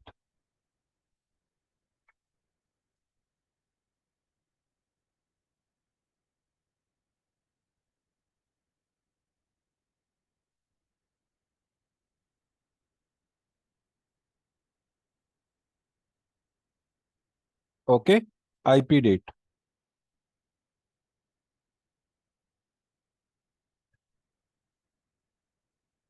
Okay. The next is interest payment frequency. Okay. Interest payment frequency is, some bonds will have interest payment on an annual basis, some will have on a semi-annual basis, some will have quarterly basis. Right? You are with me, guys? Yes, sir. Yes, sir. Okay. So the frequency will be defined in the uh, in the agreement that we have. Okay. Next is embedded option. Embedded option is basically, the bond also has like stocks, call option and put option. Have you guys finished with derivatives? Yes, sir. Yes, sir. So you know what is call option and put option in case of stocks, right? Yes, sir. Now, in case of bond, do you know what is call option and put option? Sir, like callable bonds and putable bonds? Absolutely. Callable bonds and putable bonds. So what is a callable bond? So like the company, the corporate can call the bond anytime. Yes. So a corporate can say that, okay, guys, I want my bond back. Okay. In that case, what will happen? The company will, what will they do? Repay the money. है ना? Yes, Correct? On what basis? On what basis मतलब? I mean, if they're calling the bond, तो कितना पैसा देंगे मतलब? So they will pay you whatever interest is due plus the principal amount. Okay, तो assume कि 5 साल का बॉन्ड है और थर्ड ईयर में कॉल कर लिया तो बाकी 2 साल का भी इंटरेस्ट साथ में देंगे? Nahi. They will only pay you interest for the period that you were invested in. Okay. Because they are returning your principal amount, na? It is like it is like this. If you buy a car on loan, okay? Now you have taken that loan for 5 years, but after 1 year, you got a job which is paying you 10 times of your current salary. Correct? Now you go and repay that loan after 1 year. Then will you be paying interest for the next 4 years also? No, sir. Okay, understood. Okay? So वैसा इधर interest payment बंद हो जाएगा क्योंकि आपको पूरा पैसा वापस दे रहे हैं उन लोग. Okay? Okay. Next is currency, depending on the currency. So there are dual currency bonds as well in the market. Dual currency means, say for example, I will take principal amount from you in rupees and pay interest to you in dollars. Okay? These are called as dual currency bonds. Okay? Clear, everybody, elements or what are the features or core elements of the bonds? Yes, Any sir. questions? Sir, you explain callable bonds, but what about putable bonds? Callable bonds are the bonds or the feature where issuer will ask or call back the securities, right? Okay. Putable bonds are the investors can give back the security to the issuer. Okay. So, for example, समझो अभी ये situation को. Say for example, you have invested in a bond at a interest rate of say 10%. Okay. Okay. And the bond you have invested is a 30-year bond. Okay. और अभी ये bond को it's only 5 years has gone.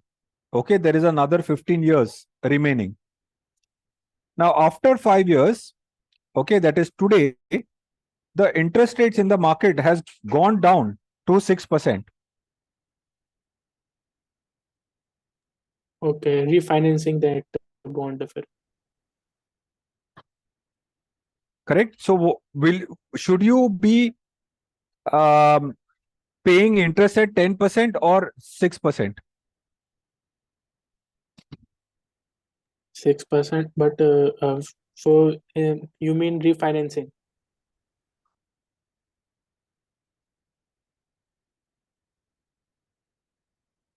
Ideally, you would want to refinance your loan at 6%, right? Yes. So that time, what you will do is, if there is a provision, जब भी आपका agreement हुआ, okay, in that agreement, you have specified that you can call back the security, okay? Then you will ask the investors कि boss मुझे मेरा bond दे दो वापस, I am repaying you whatever money I have taken from you. Okay. On the other side, if the investors would have invested at 6%, And after 5 years, I'm just giving an example, 5 years. It's not necessary always be 5 years. But after 5 years, if the interest rates have gone to 12%, you as an investor will not feel bad कि अरे यार मैंने 6% पे invest कर लिया 30 years के लिए, but now the interest rates are 12%. If I would have invested today at 12%, then what? And Huh? we call. So that time investor will say that I am giving my bond back to you. You take your bond back and give me my money. Okay. So the first option was with the what do you say? With the issuer of the bond. And the second option is with the investor of the bond. The Correct? issuer of the bond can call, so it's callable bond, and investor put the bond, so it's putable bond. Yes. Okay. Okay. Can I go to the next slide then? Yes, sir. Okay. Types of risk that you have in case of investment in bonds. The first is inflation risk. Inflation risk means, say for example, you have invested today at 6%. Okay. Now, if the inflation is 7%, are you really making money or you are not making any investment or returns?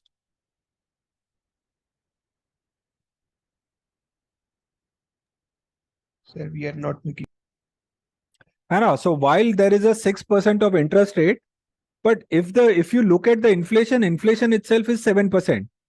Matlab, the chocolate which I was able to buy 1 year back for 10 rupees, the value of that security is now 17 rupees. But if you would have invested in that bond, after 1 year, you would have only earned how much? 16 rupees. You are with me, guys? Yes, sir. Yes, sir. Correct. So technically, are you making any returns? The answer is no. Actually, the value of your money has fallen. Correct? Your purchasing power has fallen. Correct? And this risk is called as inflation risk. Okay? Clear? Yes, sir. The next is interest rate risk. Now, interest rate risk is basically the same we had discussed. If you have invested at 8% and in the market, if the interest rate is now 12%, then you are losing out on that opportunity, right? And also, if you try to sell your security now, you will have to sell it at a heavy discount. So you will see a loss. Understood? Interest rate risk, samjha, guys? Yes, sir. Okay, call risk is something we have just discussed. Reinvestment risk. Reinvestment risk means, say for example, you have invested in a bond which is maturing today and the interest rate is that you were earning was 10%. Okay, or let's forget that. You have invested in a bond which is paying you 10% as coupon payment. Okay. Now, the coupon which you have received, can you or will it be possible for you to invest the same coupon at 10%? Not always, sir. Not always. It could be higher also and it could be lower also, right?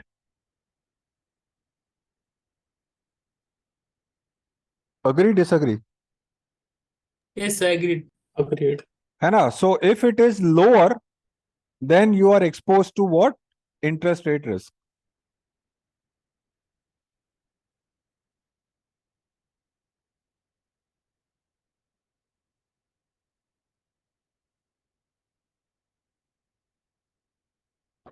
Understood, guys, what is reinvestment risk? Yes, sir. Yes, sir. Next is credit risk. Okay. Credit risk means if a company is rated by a rating agency as AAA, correct? Then there is a possibility that the company may also be downgraded to AA. Okay. अभी समझो आपने मुझे loan दिया and you checked my CIBIL score. And the CIBIL score is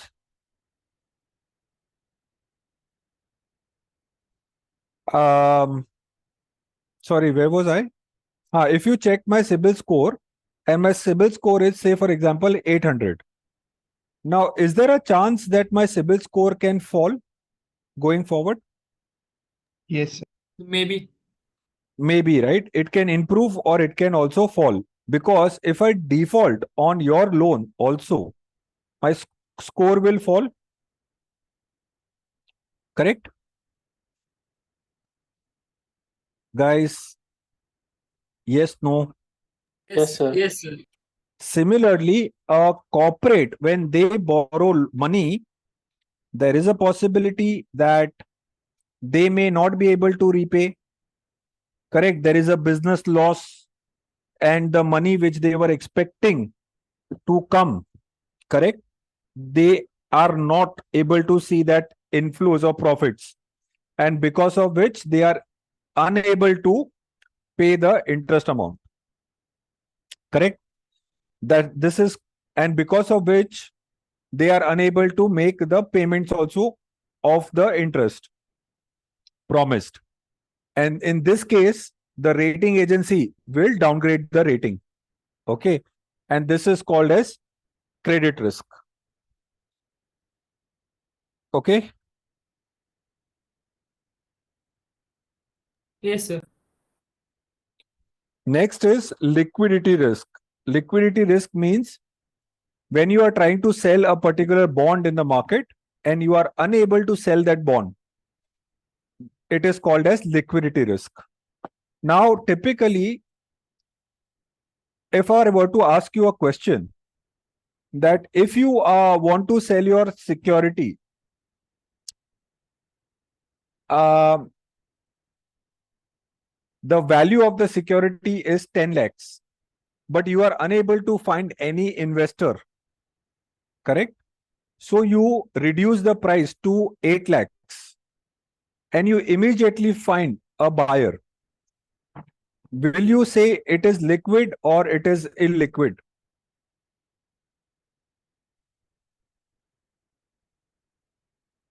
Samjha question? Illiquid, sir. Why? See, because there is no ready market or buyers to buy at 10 lakhs. Exactly. So when you assess the liquidity, you need to consider the impact cost, which means, are you able to recover the fair value or not? Understood? So the fair value is how much? 10 lakhs. And if you are immediately able to convert the asset into cash at a fair value, then you say it is a liquid asset. But if you have a higher impact cost and you are unable to convert the asset into cash, then it is what? Illiquid asset. Okay. So here we are essentially talking about liquidity risk. Market risk. Market means general market, financial market. Correct? You see there are bull phase, bear phase. Correct? So market risk. Then you have default risk. What is default? What is the meaning of default?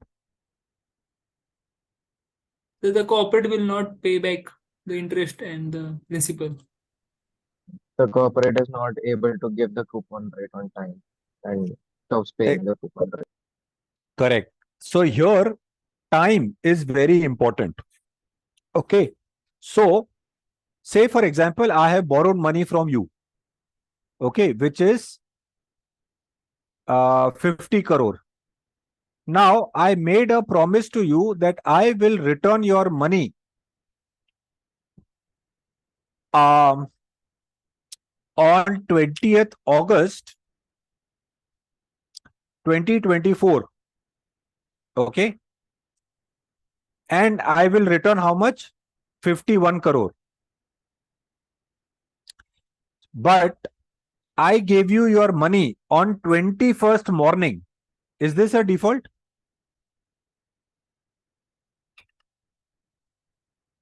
No, sir. And I You say returned the money, na? I just gave it to you next morning, right? I think yes, it is a default. Absolutely. A default even by a day is a default. मैंने promise जो किया था 20th का promise किया था. So in financial industry, a default even by a day or even by a single rupee is considered as a default. Understood? Okay, sir.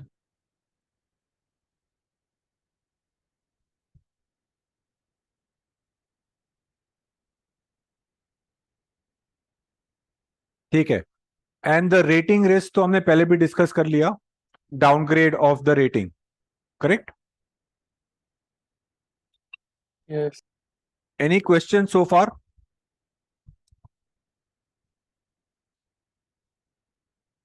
No, sir. no, sir.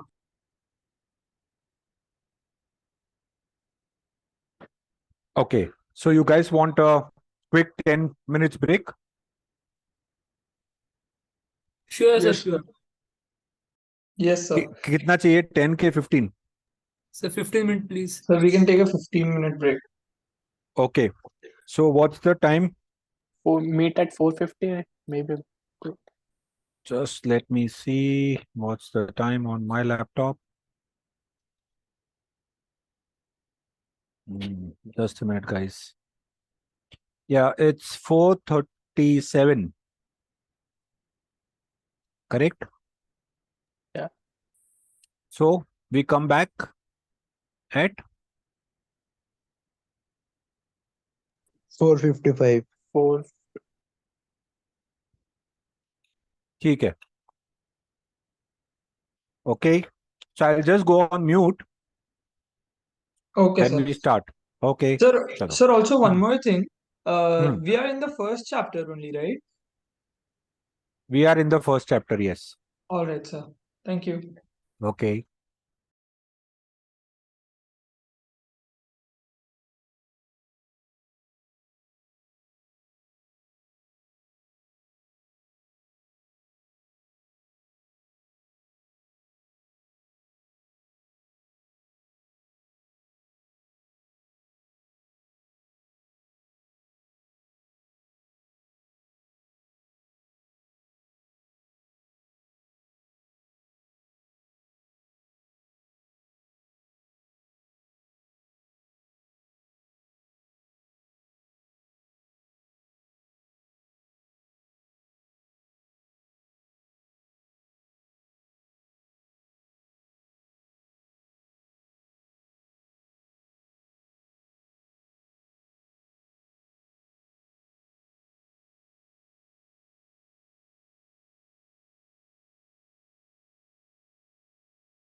Hi all. Can we start with the session? Yes, sir. Yes. Can others as well please confirm? I could just hear a couple of you. Are others back?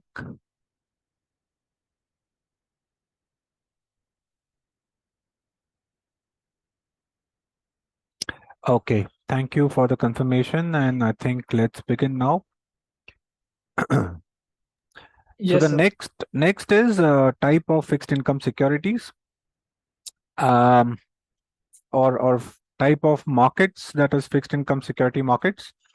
The first is your primary market, and we all know that primary market is the market where securities are issued for the first time, correct? Now, in case of bonds, there are two type of placements which happen.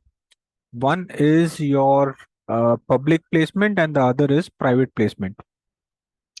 So, public is when you put out a IPO in the market, correct? The bond is issued for generic, for in general for everybody, and then there is a private placement. So, whenever there is a private placement,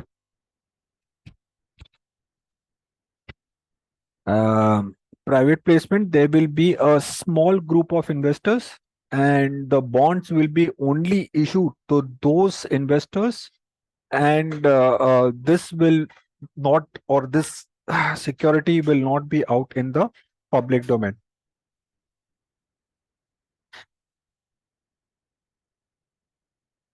Okay.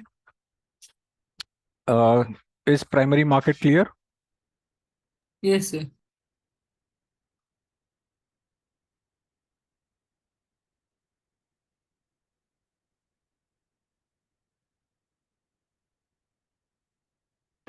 Okay, secondary market. Secondary market is basically where the securities which are issued in the primary market can be then transferred from one owner to another owner, correct? Is called as secondary market. Then there is a gray market, which I'm not sure how many of you would have ever heard of gray market. Anybody? Yes. Yes, we have heard it before IPO, like gray market premium, something like that. My understanding of gray market is Huh, basically when a company is before IPO, correct. another investor wants to invest in it, then they should go to the gray market and Exactly. So basically, I'm sorry, there was somebody else who was trying to say something. Gray market is basically how much I can expect after the first day of listing. Yeah, on the first day of listing. Um, Not really the listing bit, but before they offer it to larger audience. Okay, there is a situation where they will offer this security. Okay, to understand what will be the demand of this security when they actually put out on a offer date. Okay.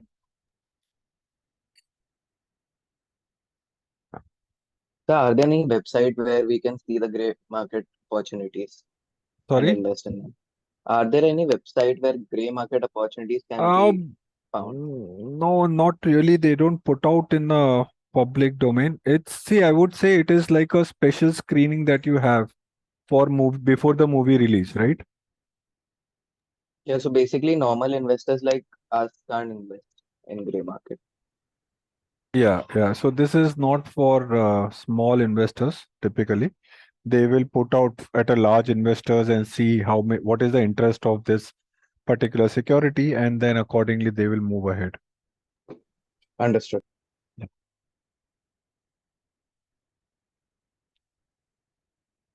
Yeah. Indenture. Now, the term indenture means basically the deed, which is, so while we were using this word contract, okay, now just give me a moment.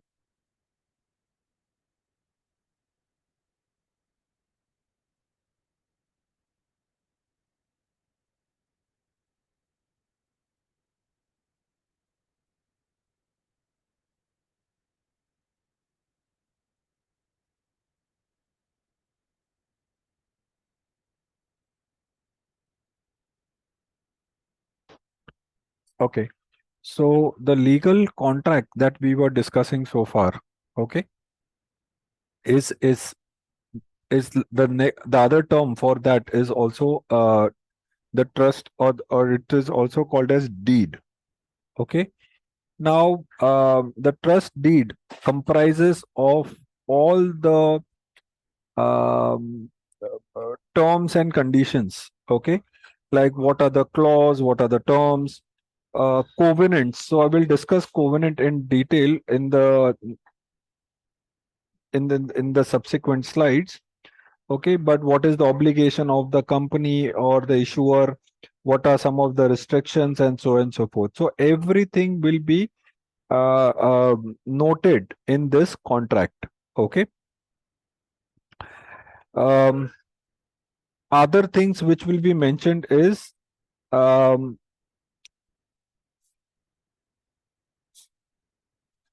much money they can raise through this contract. Okay. So if you see, one of the suggestions that I would have is that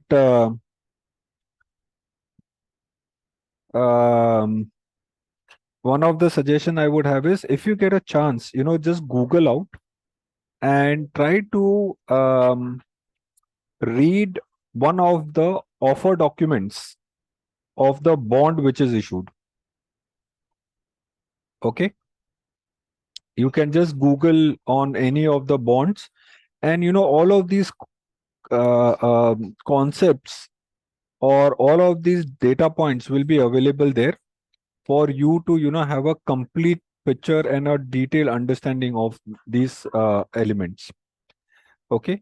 So the offer document will also state how much money is to be raised through this bond, whether it is 10 crore, 20 crore, whatever it is.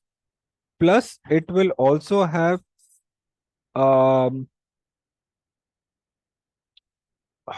option whether they, if it is oversubscribed, can they borrow more money.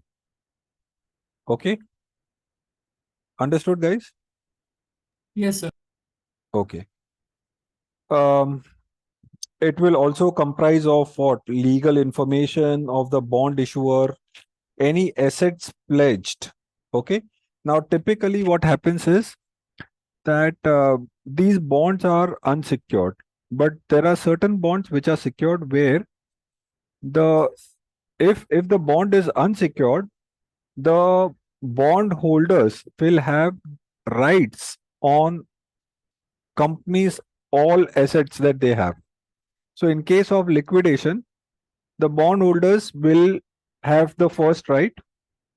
Okay. And when the asset is sold, the money will be repaid to the bondholders. Correct. But if there is a specific asset which is pledged, now what is this asset? It could be property, plant, land, machinery, whatever it is. If that specific asset is pledged against this bond which is or the money which is borrowed, then in case of liquidation or in case of default, the investors can actually sell this particular asset, and then basically they can recover their money. Understood? Yes, sir. Okay. Next is credit enhancement. Now, credit enhancement is basically, say for example, if I were to give you a loan, okay, and you promise to, or rather, so you give me loan at 10%, okay, looking at the risk.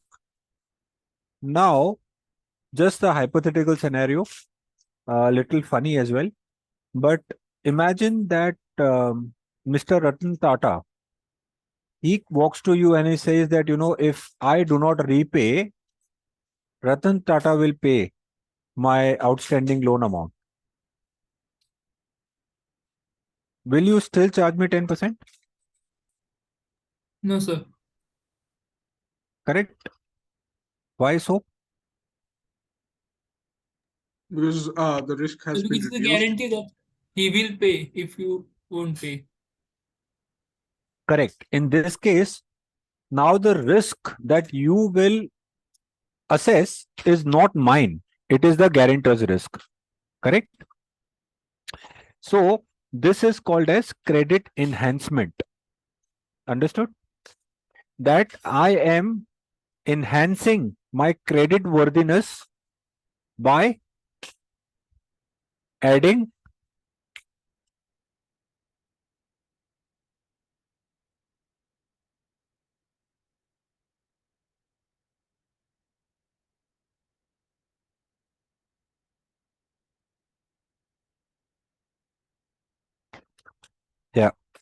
So if there is a risk which is there, and if there is somebody who's guaranteeing my risk, okay, that is called as credit enhancement.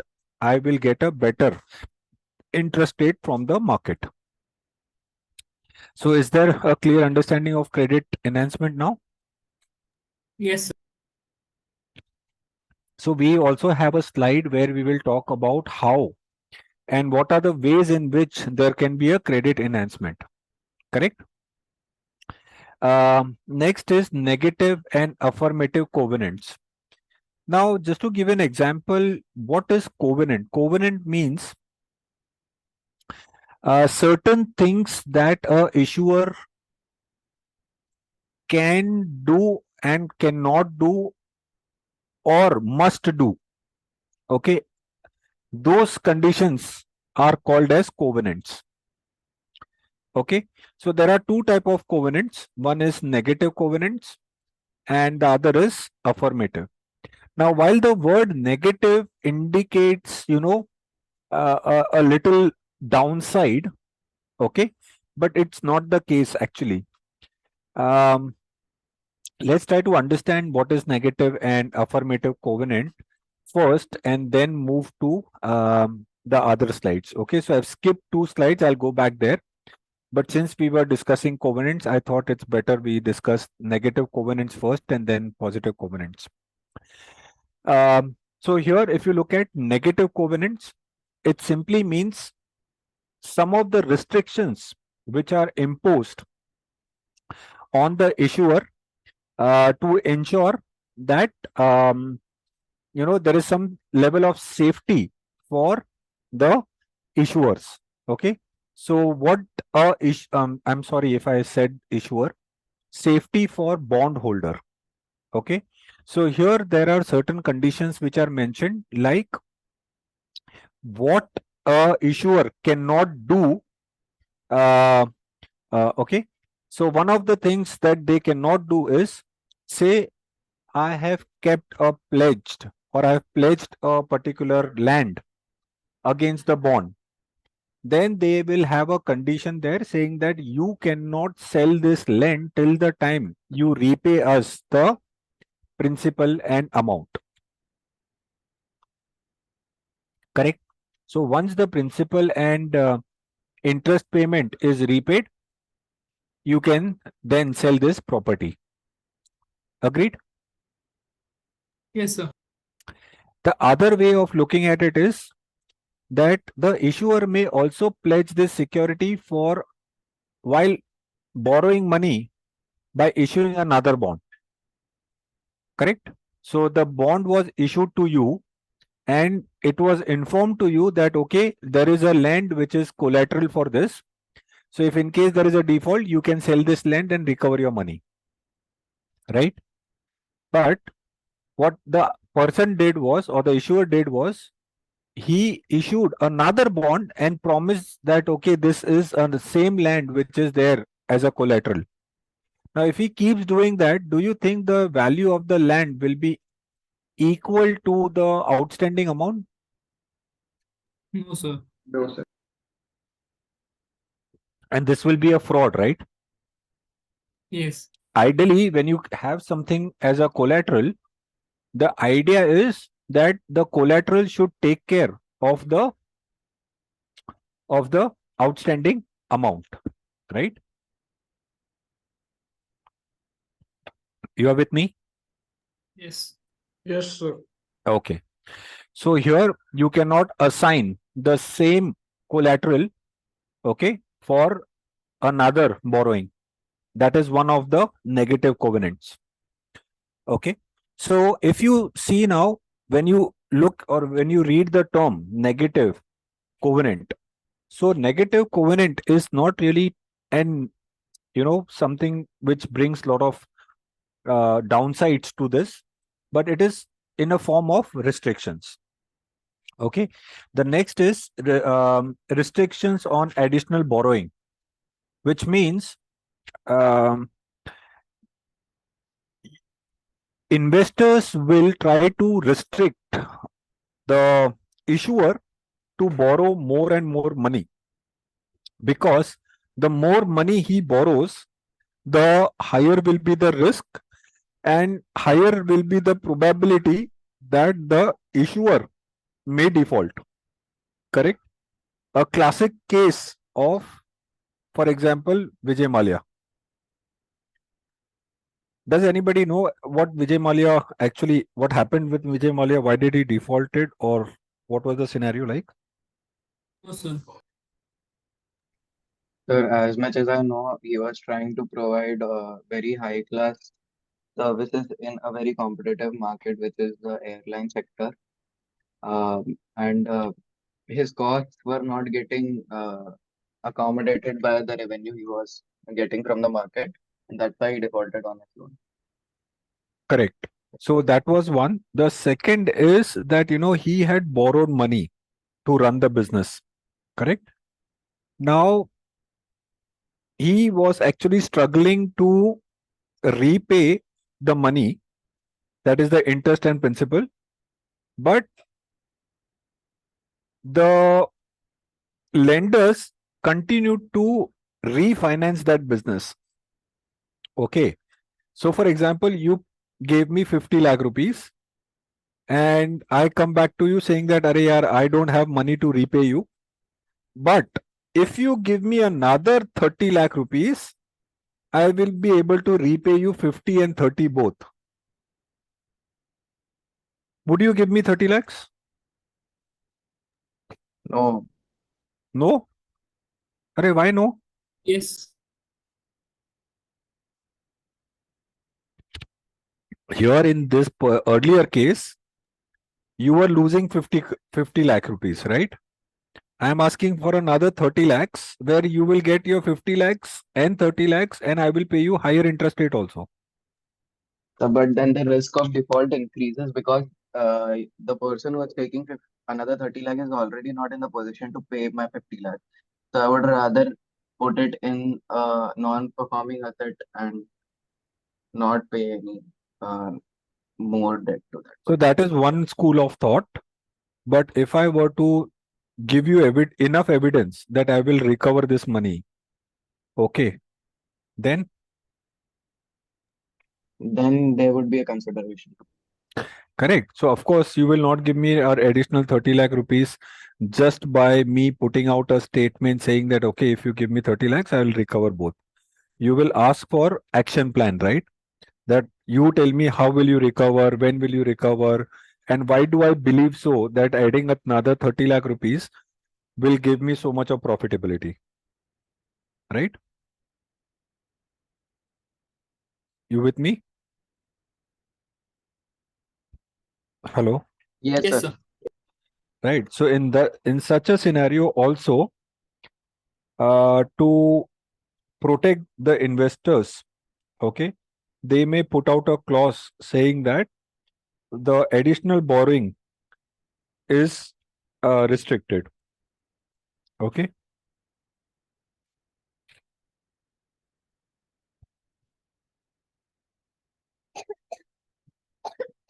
Any questions?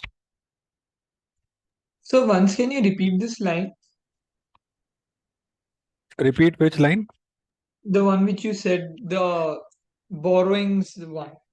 So the restrictions on the borrowing will be imposed.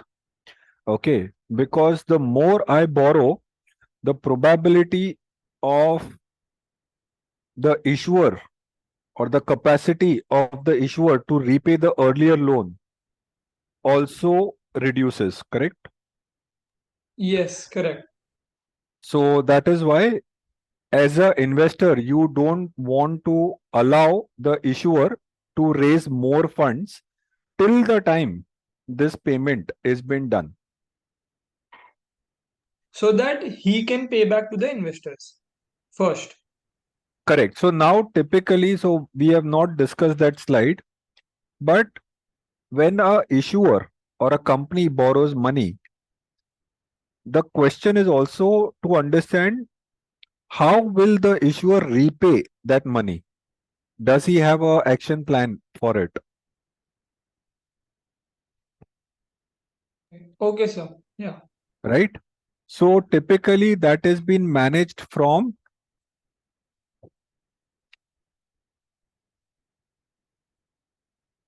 it is managed from where? Mm, I'm getting confused, sir.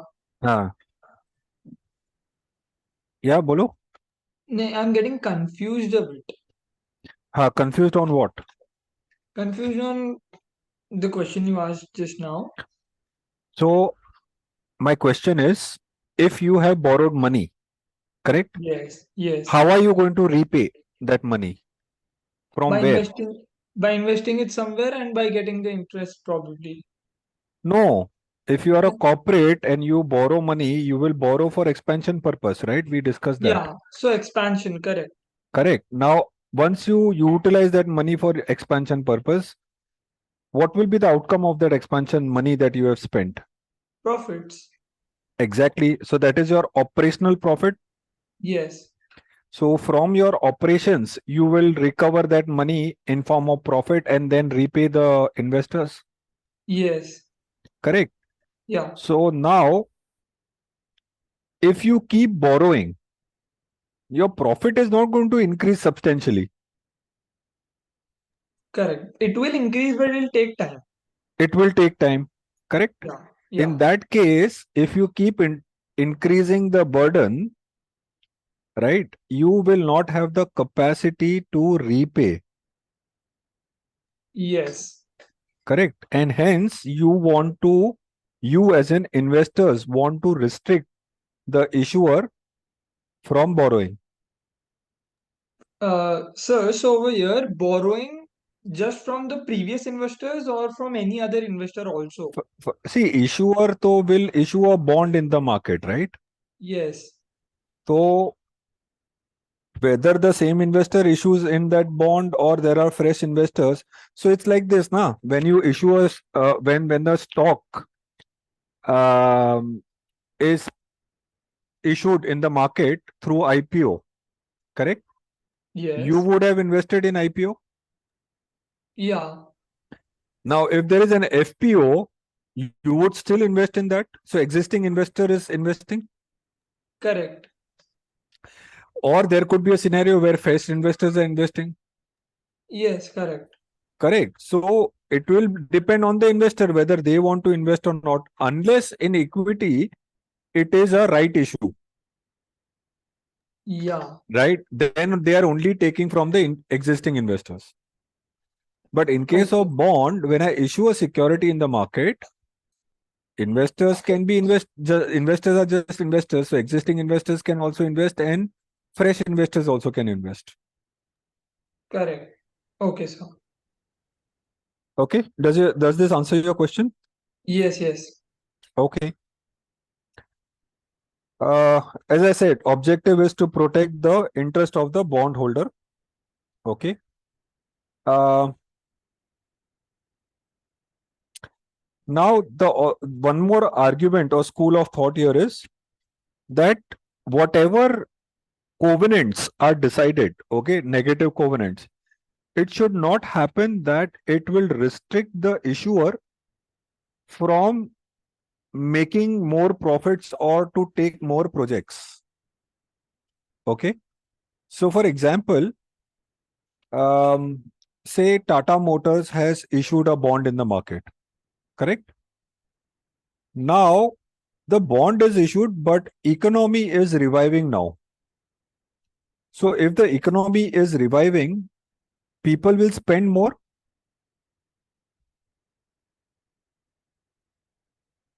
Yes. So if people are spending more, then people will buy more cars now. Yes, sir. Yes. So if people are buying more cars, I will have to manufacture more cars. Yes. So if I want to manufacture more cars, then I will have to have more plants installed, or I need better machinery. Yes, sir. Correct. Now, if I need more machinery, I need more money. Right. And if the issuers have put a covenant from me to raise more money, then I cannot raise more money. So then I'm losing out on business. Yes. Yes, sir. Correct. So you can imagine how the impact is. Correct. Yes, sir. So the idea here is that while it should protect the investors, it should not happen such that it will restrict the issuer from gaining more business. Okay.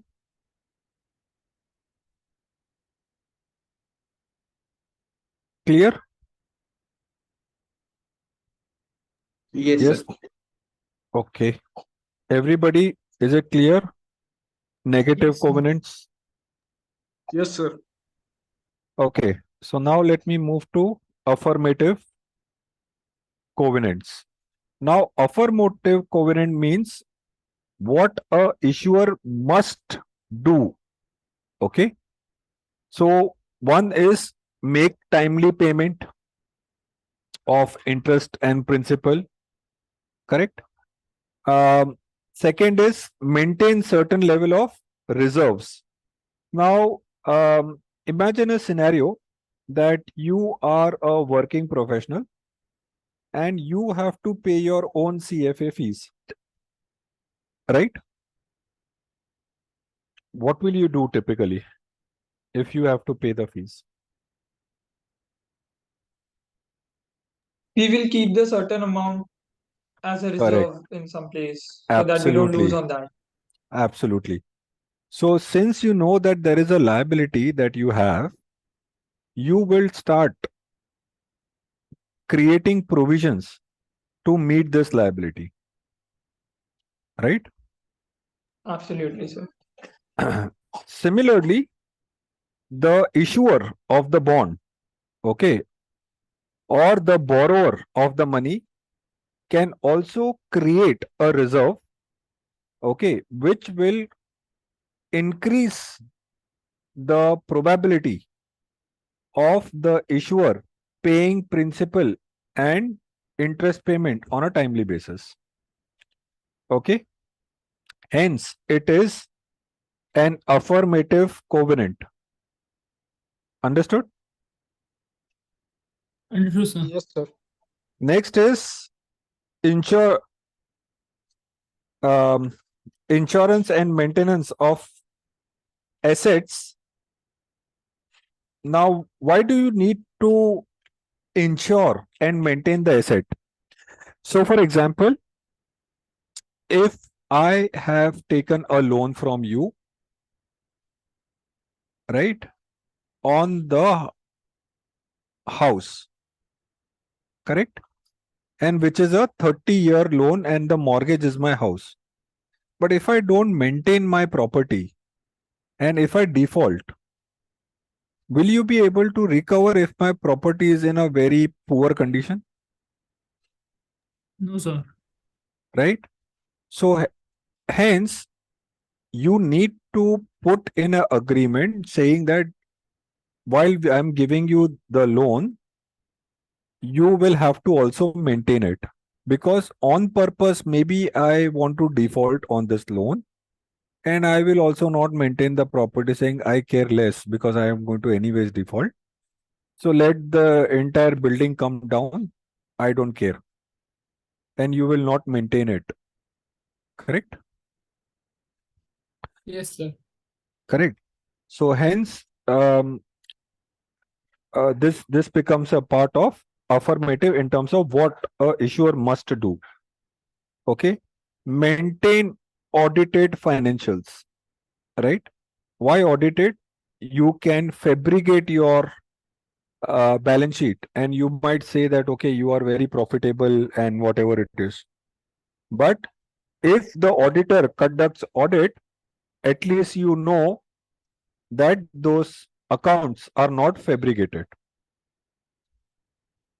Clear? Yes, sir. Okay. Next is compliance with relevant law and regulation. Okay. Compliance means whatever is the rules and regulation, you will follow those rules and regulation. Okay. So basically, a company has to work according to Companies Act law. Correct? So here you as a issuer, as a company, will follow all the compliances. Okay. Otherwise क्या होगा? If they breach on the compliances, there could be a legal case filed against that entity, and they may have to pay heavy penalties. Correct? Which will result into less profits, or maybe the entire profit. Just give me a moment, guys.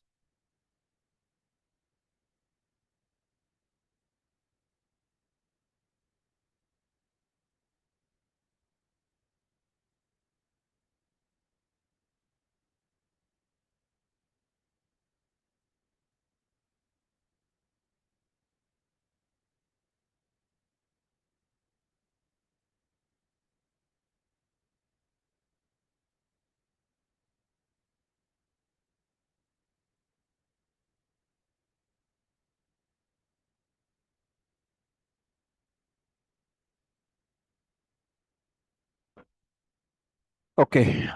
Next is Paribasu clause. Okay. Now,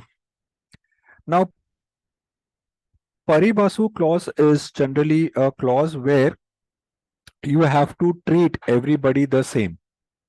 Okay. Now, just to give an example, there are two investors. One investor has paid me 5 lakh rupees. The other investor has given me 20 crore. Okay. Now, should I treat them differently because one is a very big investor and the other is a small investor? So treat them as in on what base? So, for example, when there is a investor meeting, I will give special preference to the one who's invested 20 crores, and I will give less preference to, say, somebody who's invested only 1 lakh rupees. No, sir. I guess both should be treated the same because both are giving you money. Exactly, right? Yeah. Now, typically in bonds, when you issue bonds, okay, there are different type of bonds and there are tranches which can be created. Okay, so when you issue a bond or a security, there are layers which are created. Okay, so somebody who wants to take very less risk, okay, they are called as senior bonds. So what will happen is, say for example, I want to invest in a bond, but I don't want to take much risk. So I will go for a senior tranche. Okay. Now, if investors have invested in a senior tranche, the interest payment will first happen to interest and principal repayment will happen to first to senior tranche. Okay. Then the second payment will happen to subordinate, correct? And then there is subordinate and so on and so forth, right? So now, how should the interest rate be given to these investors?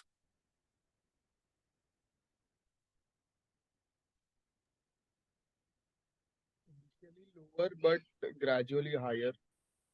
So can Gradually you higher, like correct? Because senior guys will, what is the probability that the senior guys will have losses? Very low. Because as and when the company is making profit, they are first making payment to senior tranche, right? So the interest rate also that they should receive should be lower because they are taking lower risk. With me, guys? yes, sir. Right. Then the subordinate tranche should get a higher interest because they are taking higher risk. Yes, Agreed? sir. So here the clause of Paribasu says that whether you are a senior tranche or a subordinate tranche, everyone should be treated the same, and the thought process of repayment and disclosures should be equal. Okay, so you cannot just think अरे ये तो subordinate है, उसको नुकसान हो गया तो कोई प्रॉब्लम नहीं है, सीनियर को नुकसान नहीं होना चाहिए.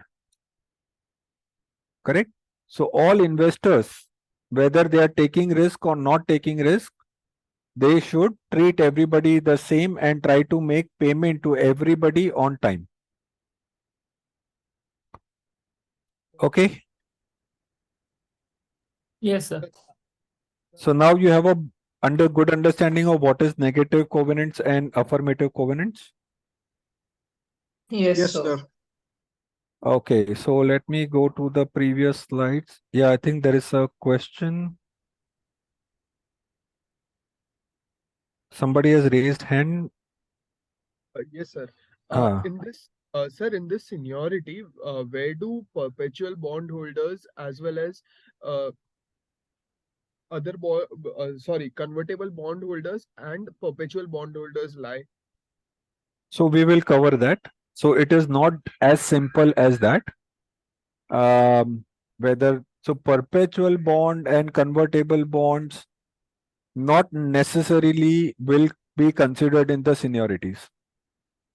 Okay, so I will cover that in the subsequent slides where you will have the proper clarity.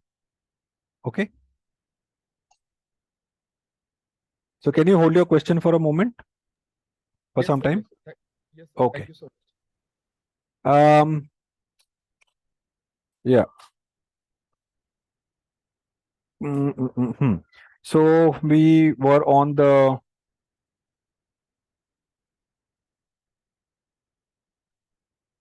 bond indentures. So quickly, what all it comprises: purpose of issuing a bond, why you want to borrow money, correct? Because if I borrow money from you, definitely you are going to ask me, sir, why are you borrowing this money? What are you going to do with this money, right? And if I tell you that I'm going to gamble with this money, I'm going to a casino in Goa and I'm going to gamble, and I'm expecting the money to increase 100 times in one night. Will you give me money? No, sir. पक्का कोई नहीं देगा, बोले पागल हो गया है, इसको पैसा नहीं देने का. Correct? But at the same time, if I tell you that I am going to start a restaurant business and this is my business plan, there are no good restaurants around here, there are only handful, I will have a good ambience. There are a lot of residential houses near this place. It is close by to railway station. It has good parking space. I'm going to create nice interiors and stuff like that. I'll have a live counter and stuff, and there will be a theme, and I expect a good business. Then you will give now that somebody is planning to have some business done here. Then only you will give me this money. So purpose has to be mentioned. Interest rate offered, which means what is the interest rate that I'm offering you. Example of interest rate calculation.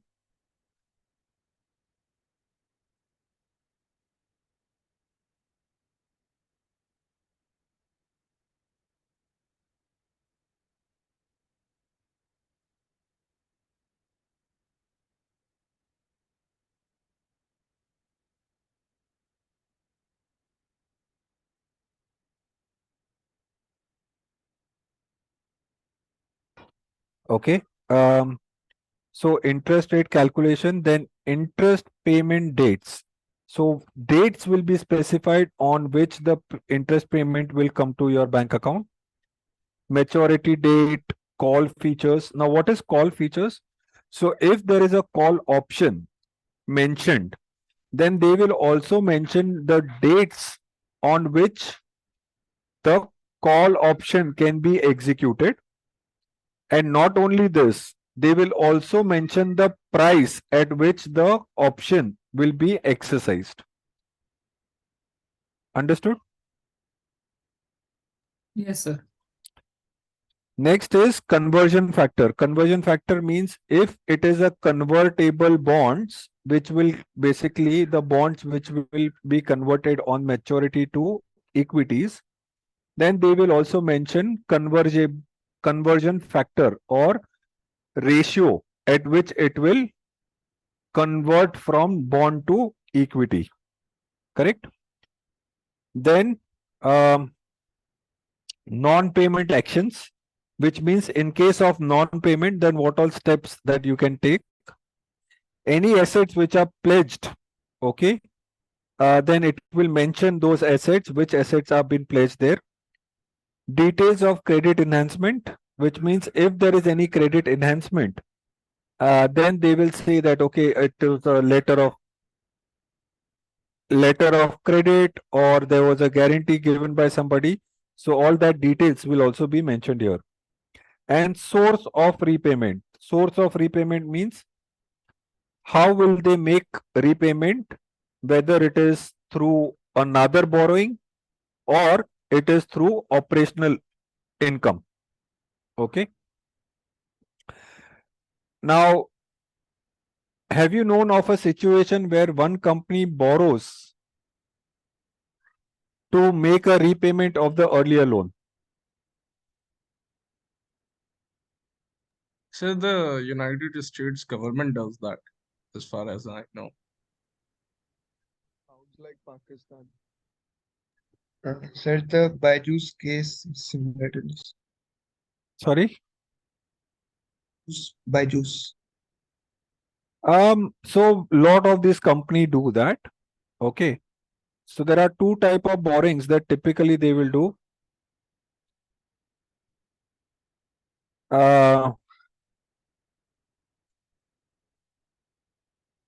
One is called as refinancing. I'm sure you would have heard of this term, refinancing. Refinancing means you have borrowed a loan at 10% and interest rates have gone down. So what you will do is you will take another loan, okay, and repay the first loan and start the next loan at 7%. This is called as refinancing. Understood? Yes, sir. The other way of refinancing is also I have taken 100 crore loan. I am paying you interest on time, but on maturity, I have no money to repay you. Correct? So what I will do is I will look for another investor.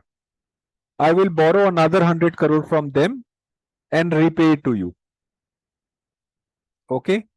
There could be a possibility where I can come back to you and say that, okay, we would like to renew this bond for another 5 years. If you agree, then we can continue for another 5 years. And if you disagree, then I will look for another investor and take money from them and give it to you. Okay? Clear? Yes, sir. Okay. So this is about the indenture. Now, sources of repayment. Once a company has borrowed money, what are the ways or how will they repay that money? Okay. So the first is if the government is borrowing money, then of course they collect taxes and from that taxes they will make the repayment. Correct? Next is municipal bonds. Of course, municipality also collects taxes and they will use that money to repay. corporate bonds, it is your cash flow and profits. We had discussed, right? So corporate bonds, if the corporate companies are issuing bonds, then they will utilize their um, cash flow, means the money that they receive by doing sell of products or services, correct? Collateralized bonds. Somebody had mentioned CDOs, right? Collateralized debt obligation. So collateralized bonds, I'm sure now you guys are aware what is collateralized bonds. Yes, no? Yes. Yes, sir. Okay, so just to quickly recap, what is collateralized bonds? Can anybody help me with that?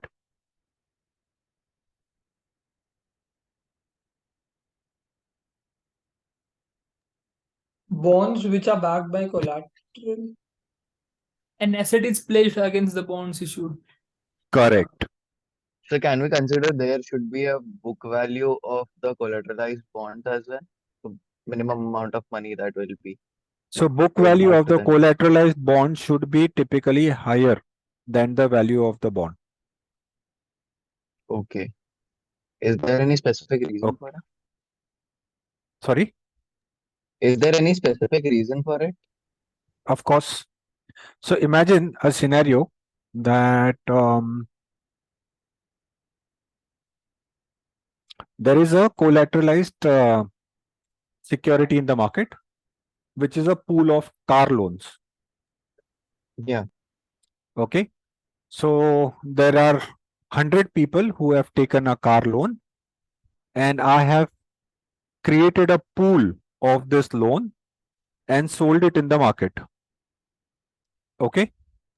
Yes. Now, what are the chances that all 100 people will pay on time and none of them will default? There are less chances. Correct. So somebody I know will default, somebody will pay late, and all those things will happen. Yeah. Correct. Plus, even though if I have car as a collateral, right, they Yes. will not maintain their cars in a good shape. Some of these cars may also experience accidents, correct? And Yes. insurance claim will not be fully covered, right? In Yes. all of this will result into what? Lesser payments. Yes. So if I have a car loan ka pool of 100 crore and I borrow also of 100 crore, it is not good enough for me to cover the liability. So if my car loan pool value is 100 crore, then I should only borrow 80 crores. So Understood? basically, if a car is of 10 lakh, the loan will be given up till 8 lakh only. No, no. You are confusing. So let's take a scenario. You are buying a car. Yeah. Okay. Now, when you are buying a car, you went to the bank and you asked for a loan. So they gave you a loan of entire 10 lakhs. Okay. Now Yes. you are paying EMI on that. Similarly, there was another guy who went to the bank and he also took a 10 lakh ka loan. And subsequently, there were another 98 people who took a loan of 10 lakh rupees. Okay. So there are how many 100 people who have taken loan of 10 lakh each. Now, for bank, this is an asset. Correct? Now, Yes. what they did is they sold this asset. And how did they sell it? They issued a bond in the market. Okay. Of how much? 100 crores. Example. Yes. Which is also equal to the value of the loan which they have given to different people. Okay. Yes. Now, if both are equal, 100 crore ka bond and 100 crore ka assets, I am 100% sure that I will not be able to meet my liability because the assets which are worth 100 crore will have some defaults. Yes. Correct? So if the bond issuers or bond investors are investing in the bond, there is 100% chances that somebody will make a loss. Yeah. Correct? And hence, the value of the collateralized bond should be higher than the uh, value of the bond issued in the market. Okay, got it. Okay. Yes, yes. Thank you so much. Okay. Sinking fund method. Now that is also one way of repayment. Now typically what happens is I don't know how many of you had a chance to look at your monthly maintenance bills. Now when you get those maintenance bills, one of the line item there mentioned is sinking fund. Now sinking fund is a process where you keep aside some money on a regular basis. So if I have taken a loan from the public, which is value 1,000 crore, which is for 30 years, so I, as a issuer, will keep aside certain amount of money every month aside, so that after 30 years, that money will come to 1,000 crores. Understood? Yes, sir. Yes, sir. Okay. So if the investor is maintaining this kind of provisions, then what is the probability that this person will make payment on a timely basis? The probability is very high. Correct? Because he already is creating a pool to repay. Right? Yes, sir. So that is called a sinking fund method. Bond insurance CDO. Okay. So basically you take an insurance and pay a premium. If there is a default, then insurance company will pay the remaining amount.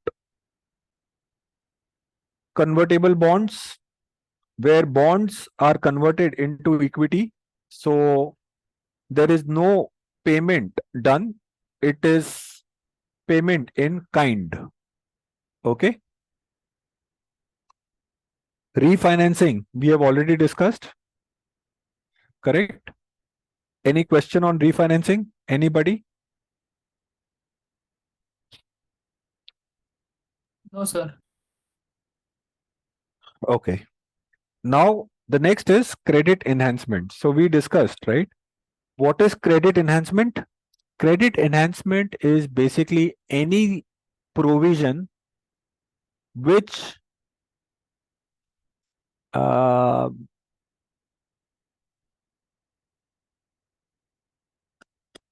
which enhances the credit worthiness of the issuer. Okay, make sense? Yes, sir. Correct. So what are the ways in which the credit enhancement can happen? There are two broad categories here: internal factors and external factors. Now, when we talk about external factors, we all know that somebody can become a guarantor. Okay. So I gave you an example of Mr. Ratan Tata, right? So if Mr. Ratan Tata, gives in writing saying that, he will pay the amount, then um, if the payment is done or missed by me, then what will happen? What will happen? Ratan Tata will make the payment, right?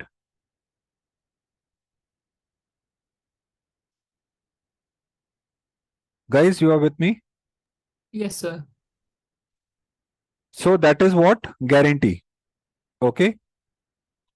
That is either bank can give a guarantee, or who can give the guarantee? Another company can also give guarantee, right? Yes, sir. Okay.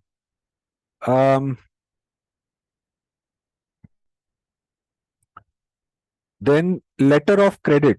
Letter of credit is basically in writing. You will be given that if Mr. X does not make a payment, then the person who has given a credit will make the payment. Understood?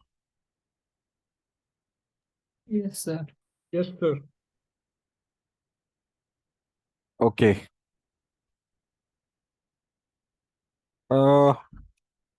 Guarantor or trust is something which you already know, we have discussed. Okay. Now let's look at the internal factors. Okay. Internal factors, one is your over collateralized loan. So we have just discussed that. What is over collateralized? I have borrowed off for how much? 100 crore, and the value of the collateralized bond is 12 or say 100, no? So 110 crores. Then definitely, you know, that is covering all my liabilities. Correct? Yes, sir. So Yes, if the value of the collateral is higher, then of course I should get a better credit enhancements, or my credibility should increase. Yes, sir. Yes, sir.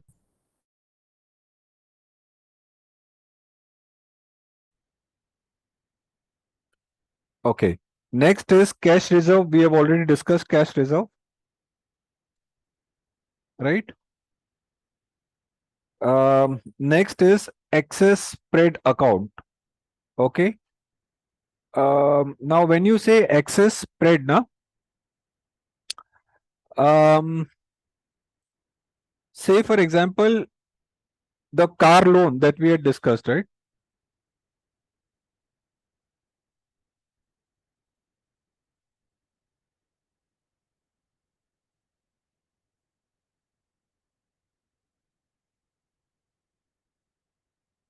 Guys, Yes, sir.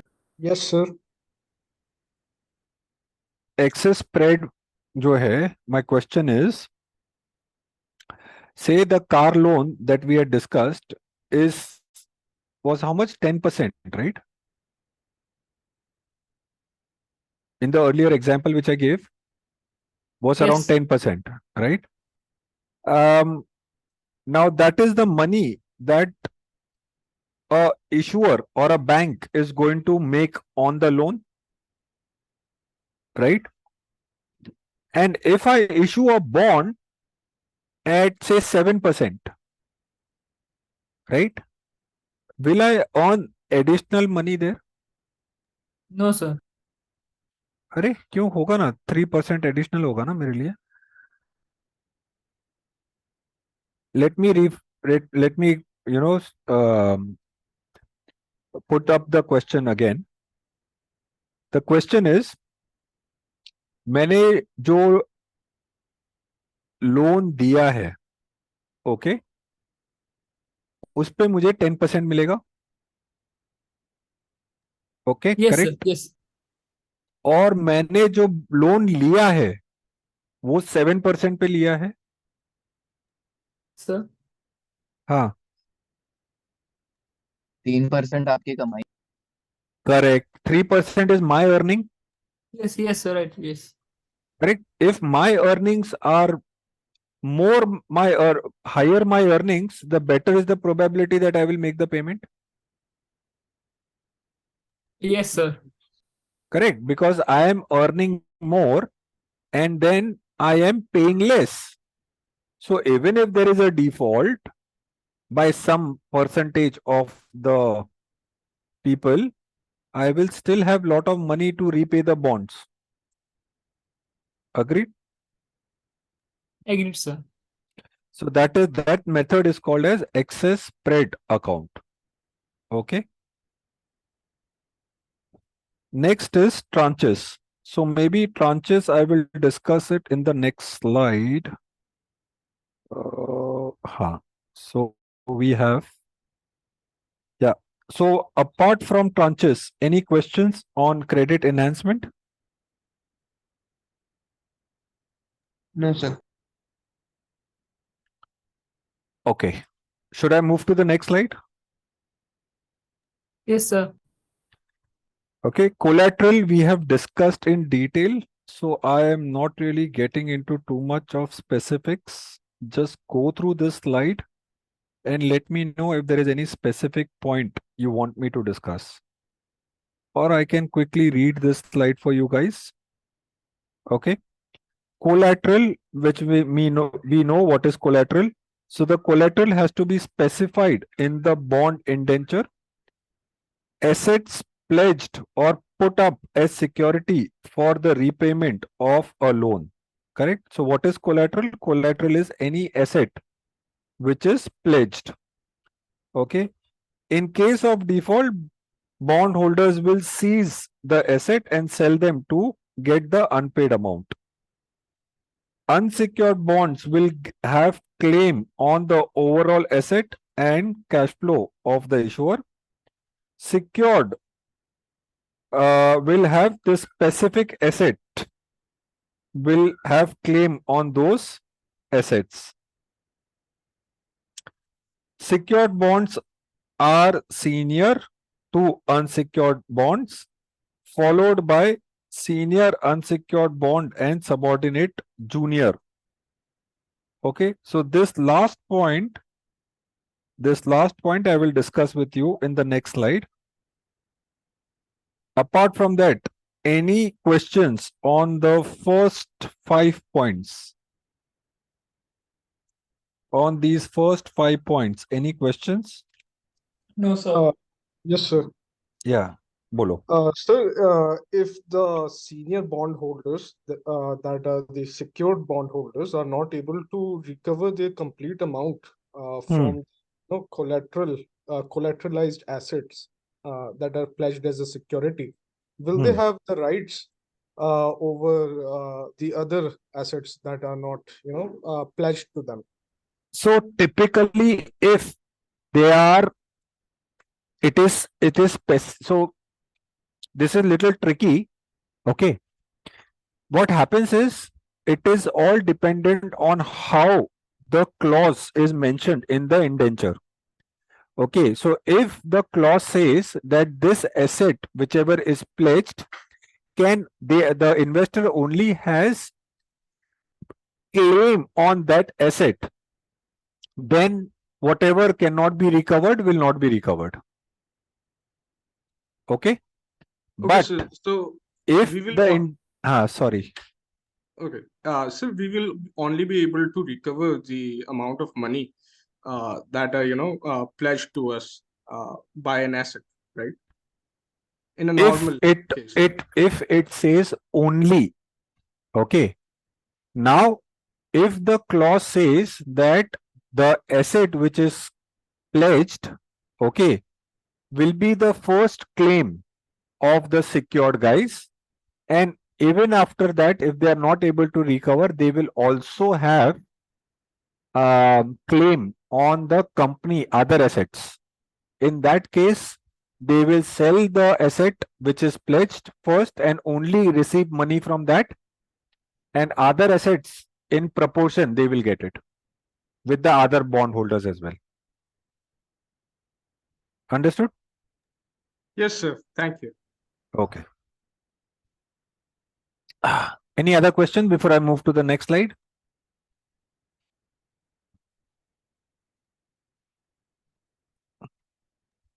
No, sir, I don't have any other questions. Okay. Now let's look at these seniorities of the bond. Now, when the bonds are issued, they are either secured bonds, correct? Now, when you say secured bonds, they will have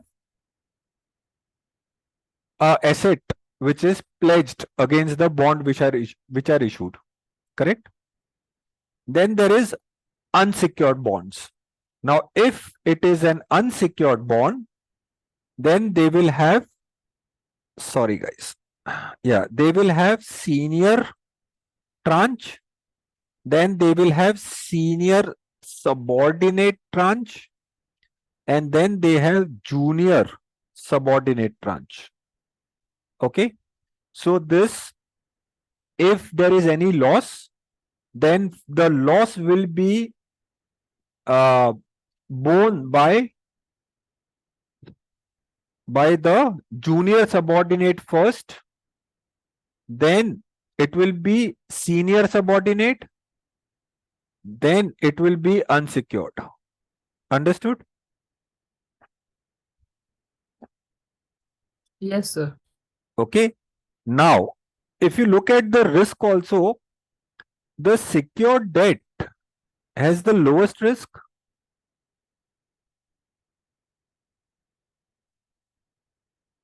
Correct? Yes, sir. Yes, sir. So the interest that they will receive is also lower as compared to the other three. So who should receive the highest interest? Junior subordinate, sir. Absolutely, because they are the one who are taking the highest risk. Understood, everybody? Yes, sir. Okay. So the same thing is also mentioned in the notes. Credit quality is highest to lowest. Okay. So credit quality, what is the meaning of credit quality? Credit का मतलब क्या होता है? उधार. Correct? What is the definition of credit? Credit means उधार ना in Hindi. Yes, sir. Sorry? Yes, sir. Yes, yes. Ha. So what is the quality of the credit which you have given? So one is, if I have given a credit to the most credible person, then the quality is good. But if I have given, so if there are two friends, right? एक friend है जो हमेशा उधार मांगते ही रहता है, correct? कभी 50 रुपया, कभी 100 रुपया, right? And he never returns that money, right? What is the credit worthiness of that person? Very low. Yes, sir. And there is another friend who also borrows but repays on time. वो बोलता है कि मैं 4 दिन में दूंगा, तो वो 4 दिन में दे देता है पैसा वापस. So the credit quality of friend A and friend B. A वो है जो frequently पैसा मांगता है और टाइम पे नहीं देता है. तो whose credit worthiness or credit quality is better? The A second या friend. B? Second one, right? Who is repaying on time. Understood the meaning of credit quality? Yes, sir. Okay. So credit quality is highest, matlab highest here at secured debt. Okay. So secured debt is more reliable, and then as you move down the credit quality, okay, the credit quality is also falling. Understood? Yes, sir. Then we have secured debt may also be referred as collateral pledge. Okay, which we know. The third is more important. Debt security is backed by equipment such as railroad, cars, and oil drill, financial assets like stock or bonds or mortgages. So these, basically the idea here is that these securities not necessarily be backed by land or plant machinery. It could be some machineries which are used for construction of rails, correct, or drilling for oil. So I don't know how many of you have seen the drills that they use for water borewells. देखा है कभी? हाँ sir. Correct. So there are huge pipes which they keep digging in the on the land. Then, I don't know how many of you have seen metro constructions. When they were constructing this railways or metro railways, there was a huge hole that they used to dig, correct? And it had a cervical pipe. Has anybody Yes. seen that? Correct? So those are huge plant and machineries, and those machineries can also be kept as a pledge. Understood?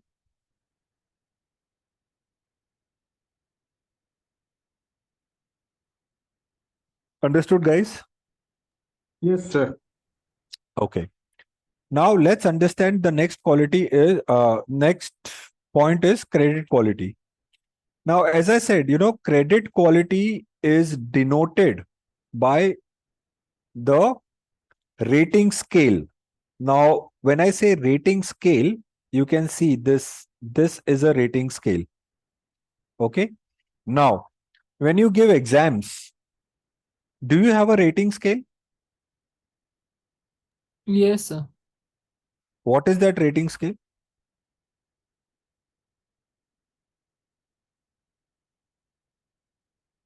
Like in percentages, like.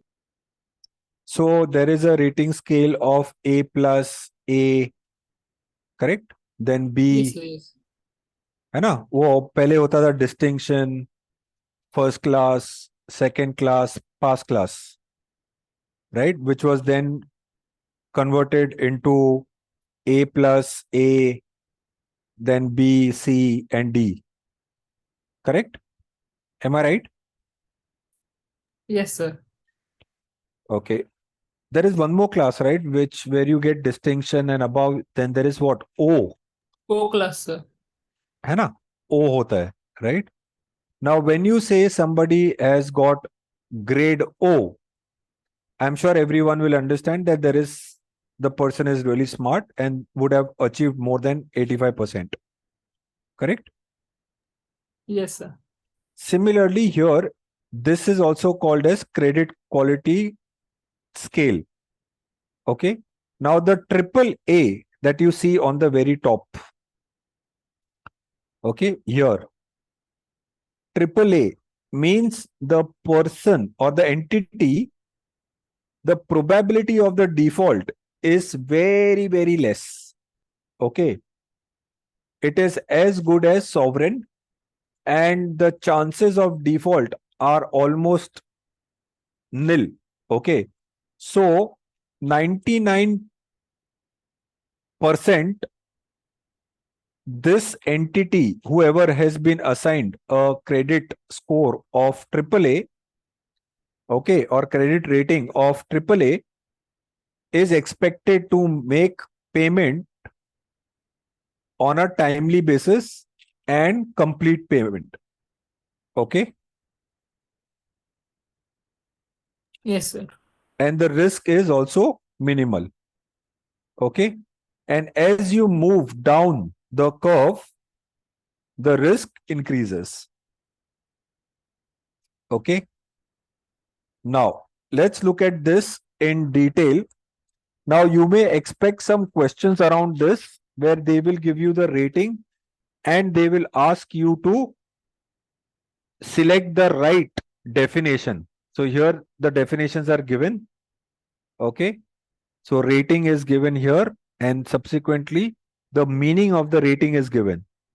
So they may give you multiple choice question and may ask you to select the most appropriate. So please read through this. It may be important from exam point of view. Now, let's look at this, how the ratings are assigned. Okay. So here, if you see, AAA is the rating, highest rating, moving to AA, then A, then triple B, double B, B, triple C, and so on and so forth. Correct? Double C, C, and finally D means default. Okay. So these are the broad scales. Now, what happens beyond this? There is different conventions which are used by these companies. Okay. If you look at the rating agencies like S&P, Standard and Poor's, Fitch, and Moody's. So both of all the three companies, okay, or rating agencies use the term AAA. Okay, AAA, AAA, but Moody's write A as first as a capital and then two small a.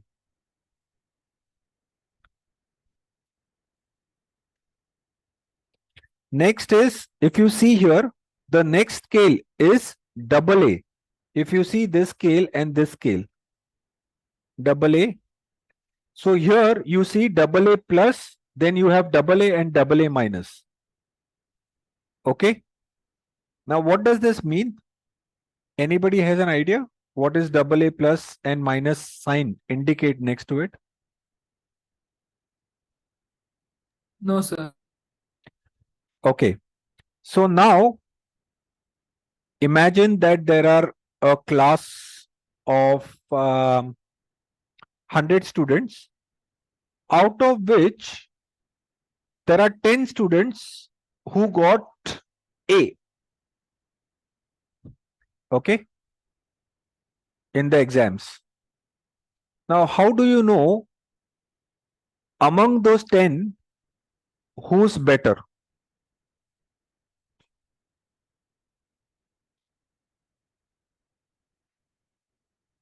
It is difficult, right?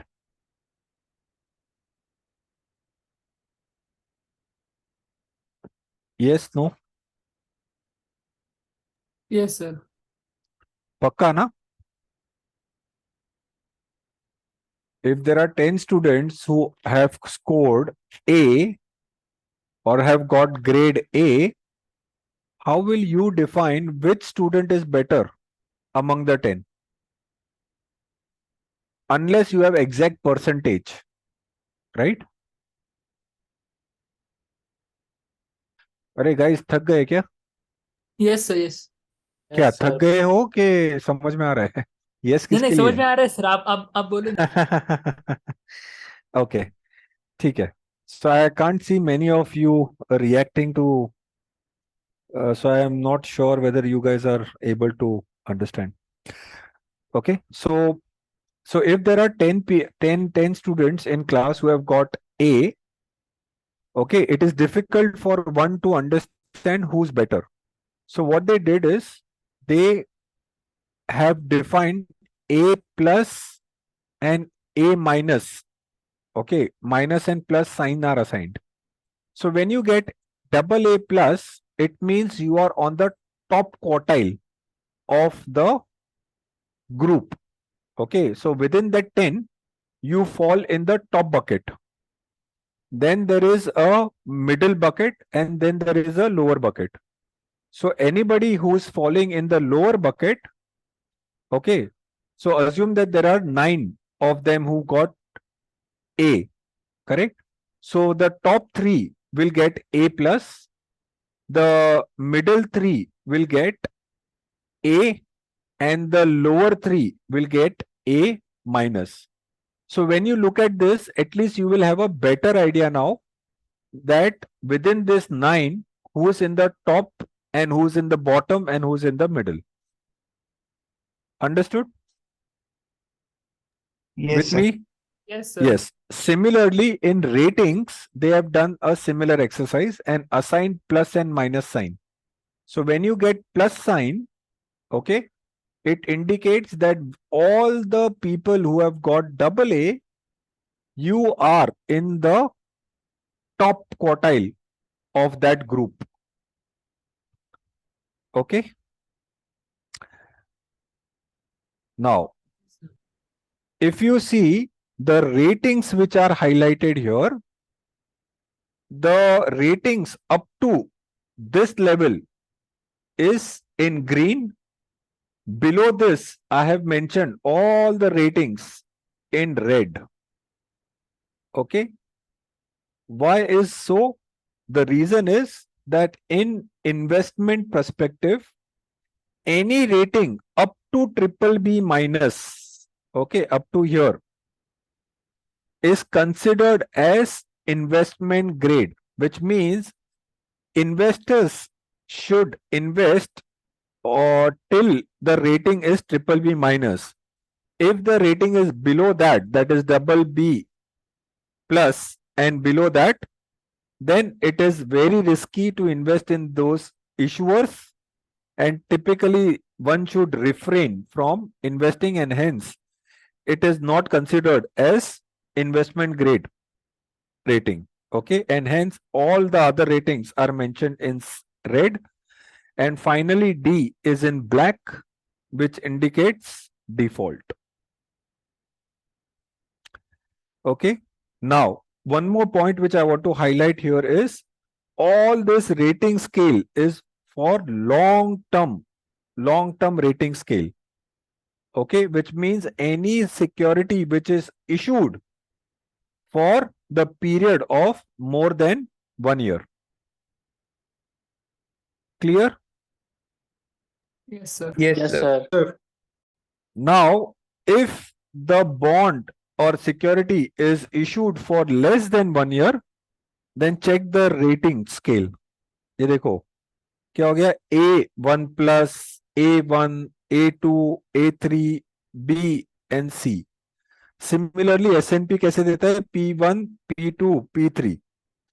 Okay. F1, F2, F3 and so forth. Okay, B and C. So the rating scale changes. यहाँ पे देखो AAA use नहीं किया है. Now when you look at these ratings, it will help you understand whether the security is long term or short term. ठीक है?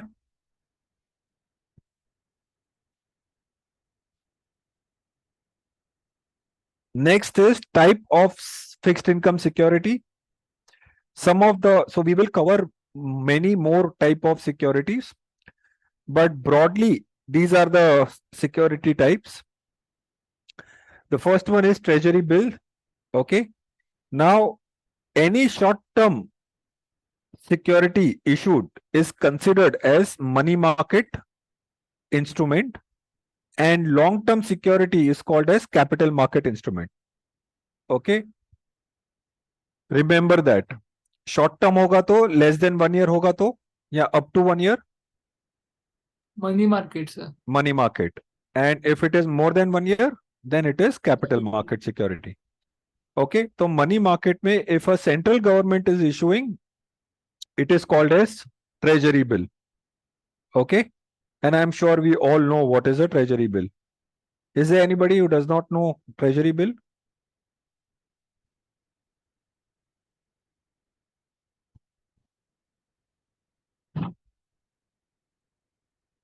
Anybody who does not know what treasury bill is? सबको पता है, right? Yes, sir. ठीक है.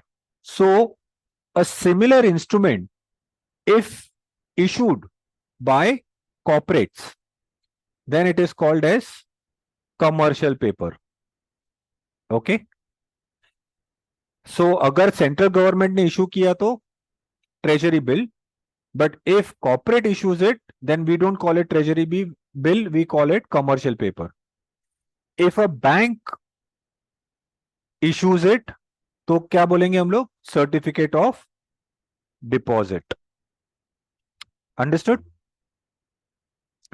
The nomenclature are different, but the approach is the same. Okay, then we have cash management bill, repo and reverse repo. Okay. So cash management bill is again issued by central government, which is similar to treasury bills. And then we have a repo and reverse repo. Now, repo and reverse repo is basically a financial transaction or instruments which is done between central bank and commercial bank. Okay. So we will cover all of this in detail in the next session. Okay. Here I'm just introducing you to these concepts. Okay. The government security is basically a bond which is issued by government, is called as government securities. Okay. Next is bonds. Bonds is a generic term again, which is issued by any entity. Okay. The fixed income security is issued by any entity. They are called as bond. Next is debentures. We all know what is debentures. Anybody would like to share? Unsecured loan is called as debentures, right? Yes, Okay. sir. So broadly, just want to introduce you to the different type of securities, but we will be covering all of this and many more securities in much greater detail in the next session. Okay.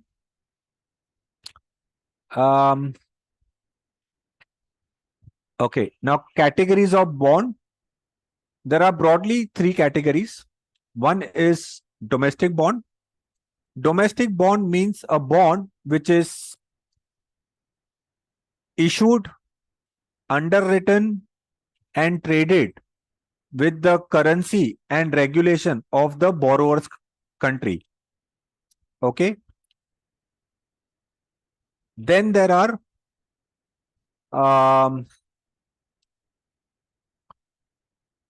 Euro bonds and foreign bonds.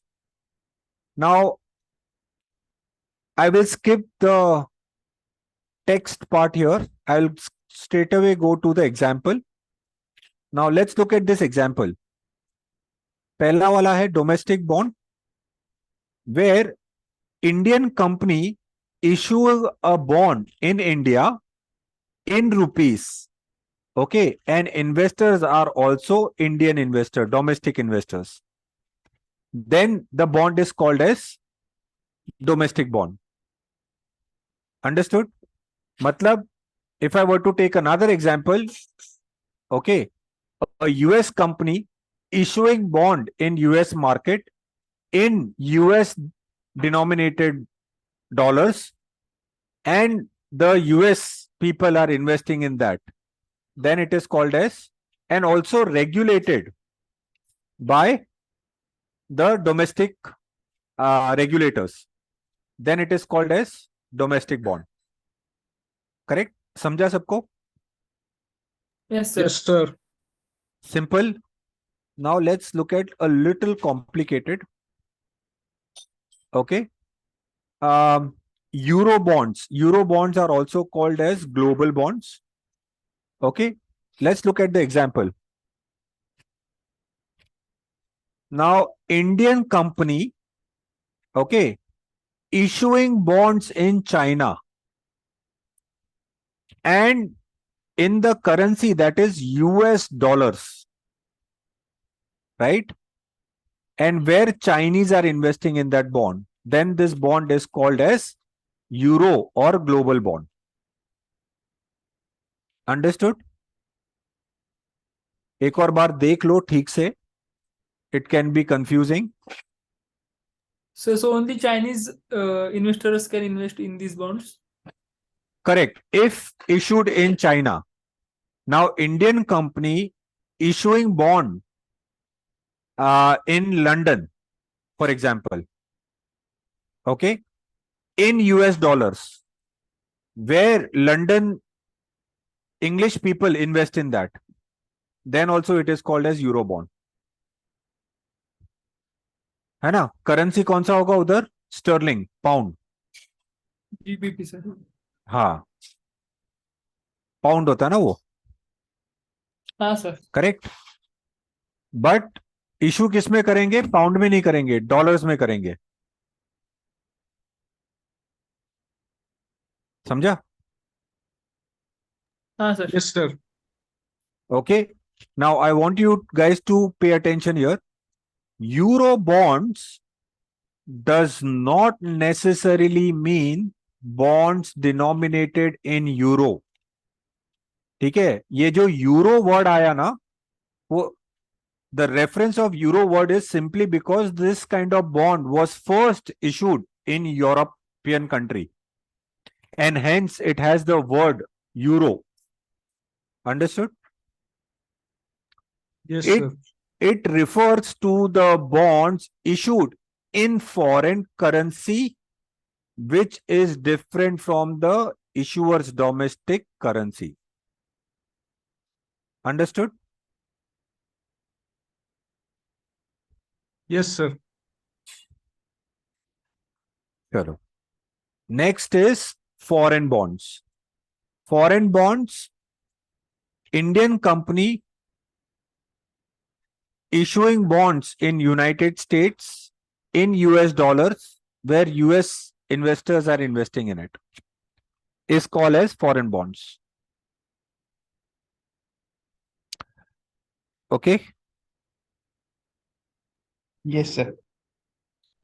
I have given more examples for you to have. See, you have to remember examples for this. Otherwise, the terminologies could be confusing.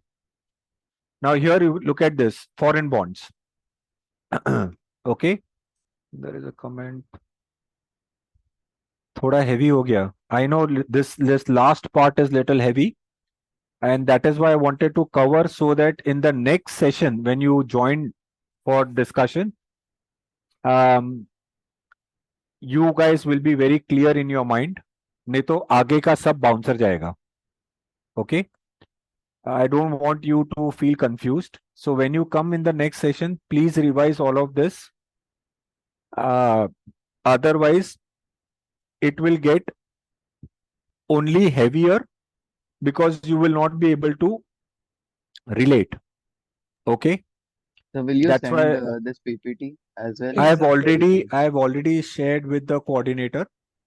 Sure. Okay, and they will upload it on LMS. Okay, Sir, if possible, can you do the same on WhatsApp? Because LMS per it's like downloading and all is a bit like a task. So if you can send So it on WhatsApp, we can just directly.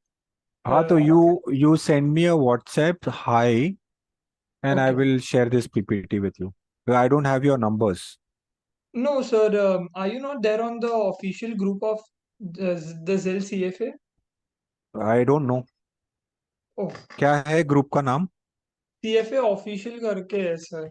Let me just check because previous sir CFA also used November to post there. 23 P1. Sorry, CFA. November 20 NOV FX topic 23 नहीं, P1. November. I am not added in the November.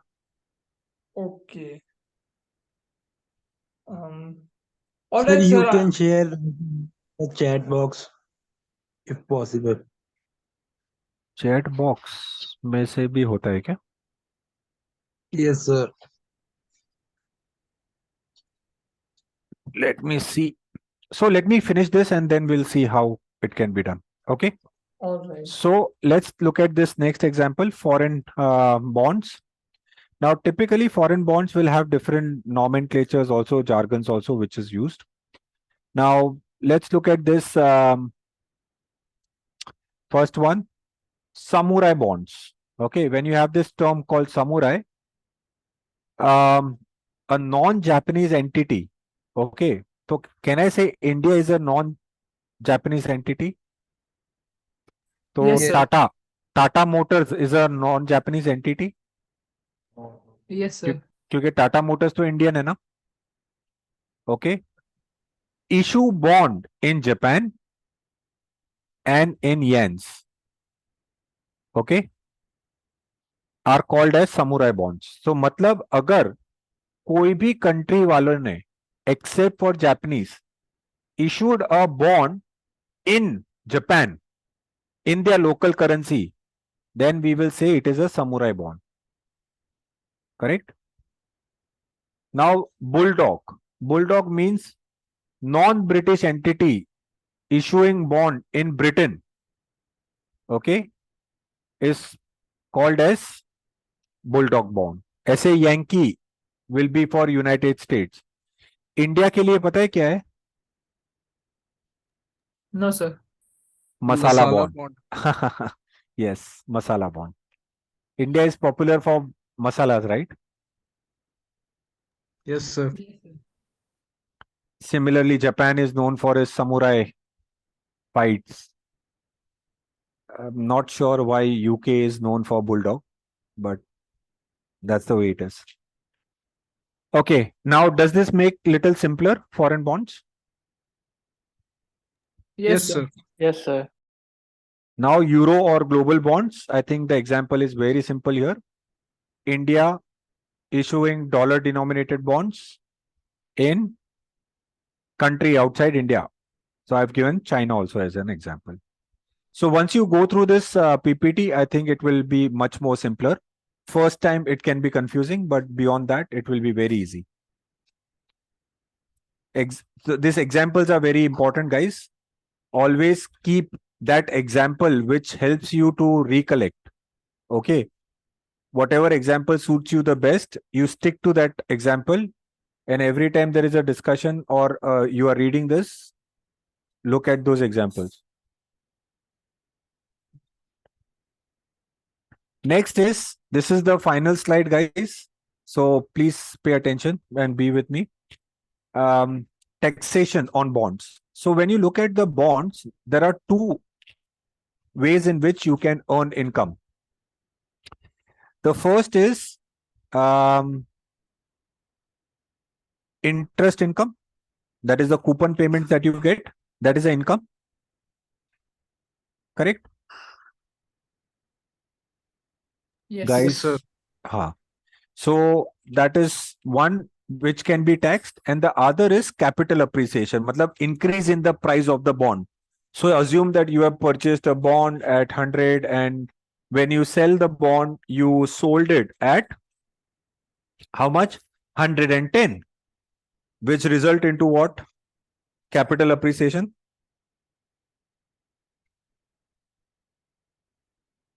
Yes, sir. Agreed? Okay. So this is your two type of income. Okay. Now, income which is earned, that is your interest income, it is taxed as per ordinary income, and whatever is the investor's tax slab, okay, the investor will have to pay the tax as per the tax slab. Okay. Capital gain is your capital appreciation. So the tax will be as per the capital gain tax law which is prevailing in that country. Okay. Now, tax-free bonds. Tax-free bonds are bonds where the income or the dividend, or sorry, the coupon that you receive on the bond is not taxed. Okay. So these kind of bonds are typically issued by central government or state government. Corporate bonds do not really enjoy this kind of benefits. Okay. Understood, guys? Yes, sir. Yes, sir. Zero coupon bond. Zero coupon bond is basically a bond where there is no coupon. तो वो क्या करते हैं ना, bond अगर समझो face value is 100 rupees, so they will issue the bond at 90 rupees. Okay. And on maturity, you take 100. Right? It is like your T-bills. T-bill में क्या होता है? Treasury bills में? There is no interest payment, right? The price of the treasury bill or the face value of the treasury bill is 100 and it is issued at a discount. and on maturity they get the face value. Correct?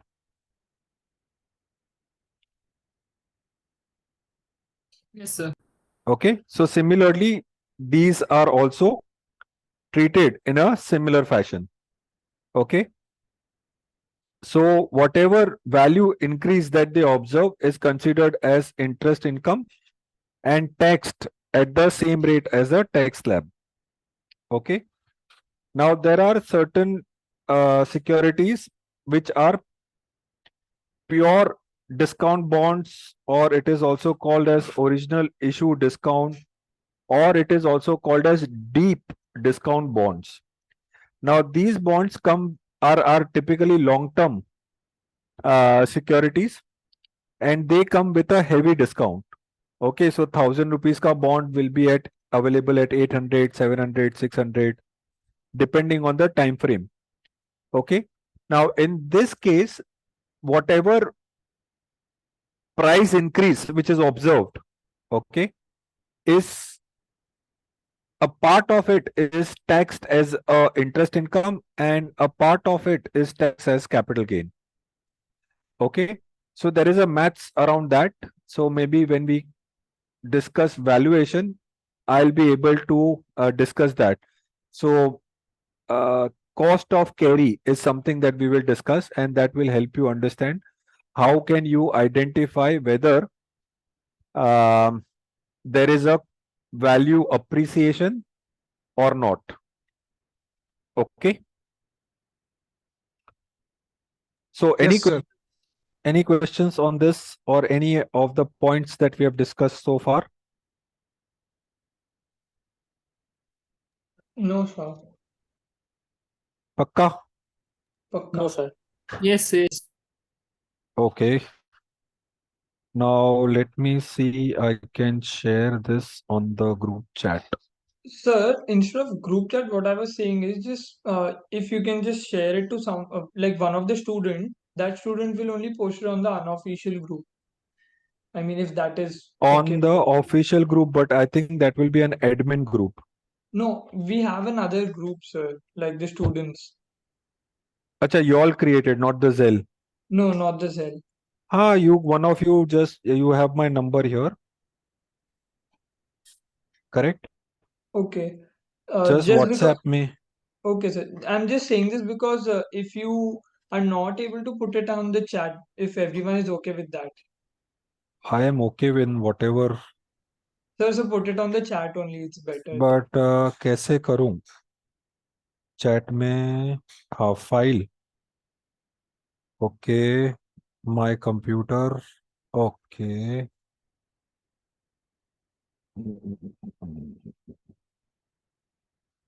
Just give me a moment. I didn't know that this was possible. I need to educate myself more.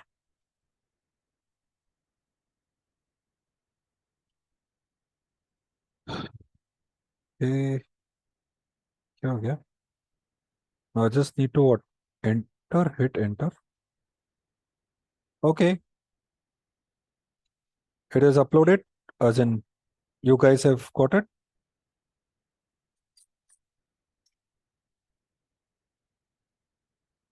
Yes, sir.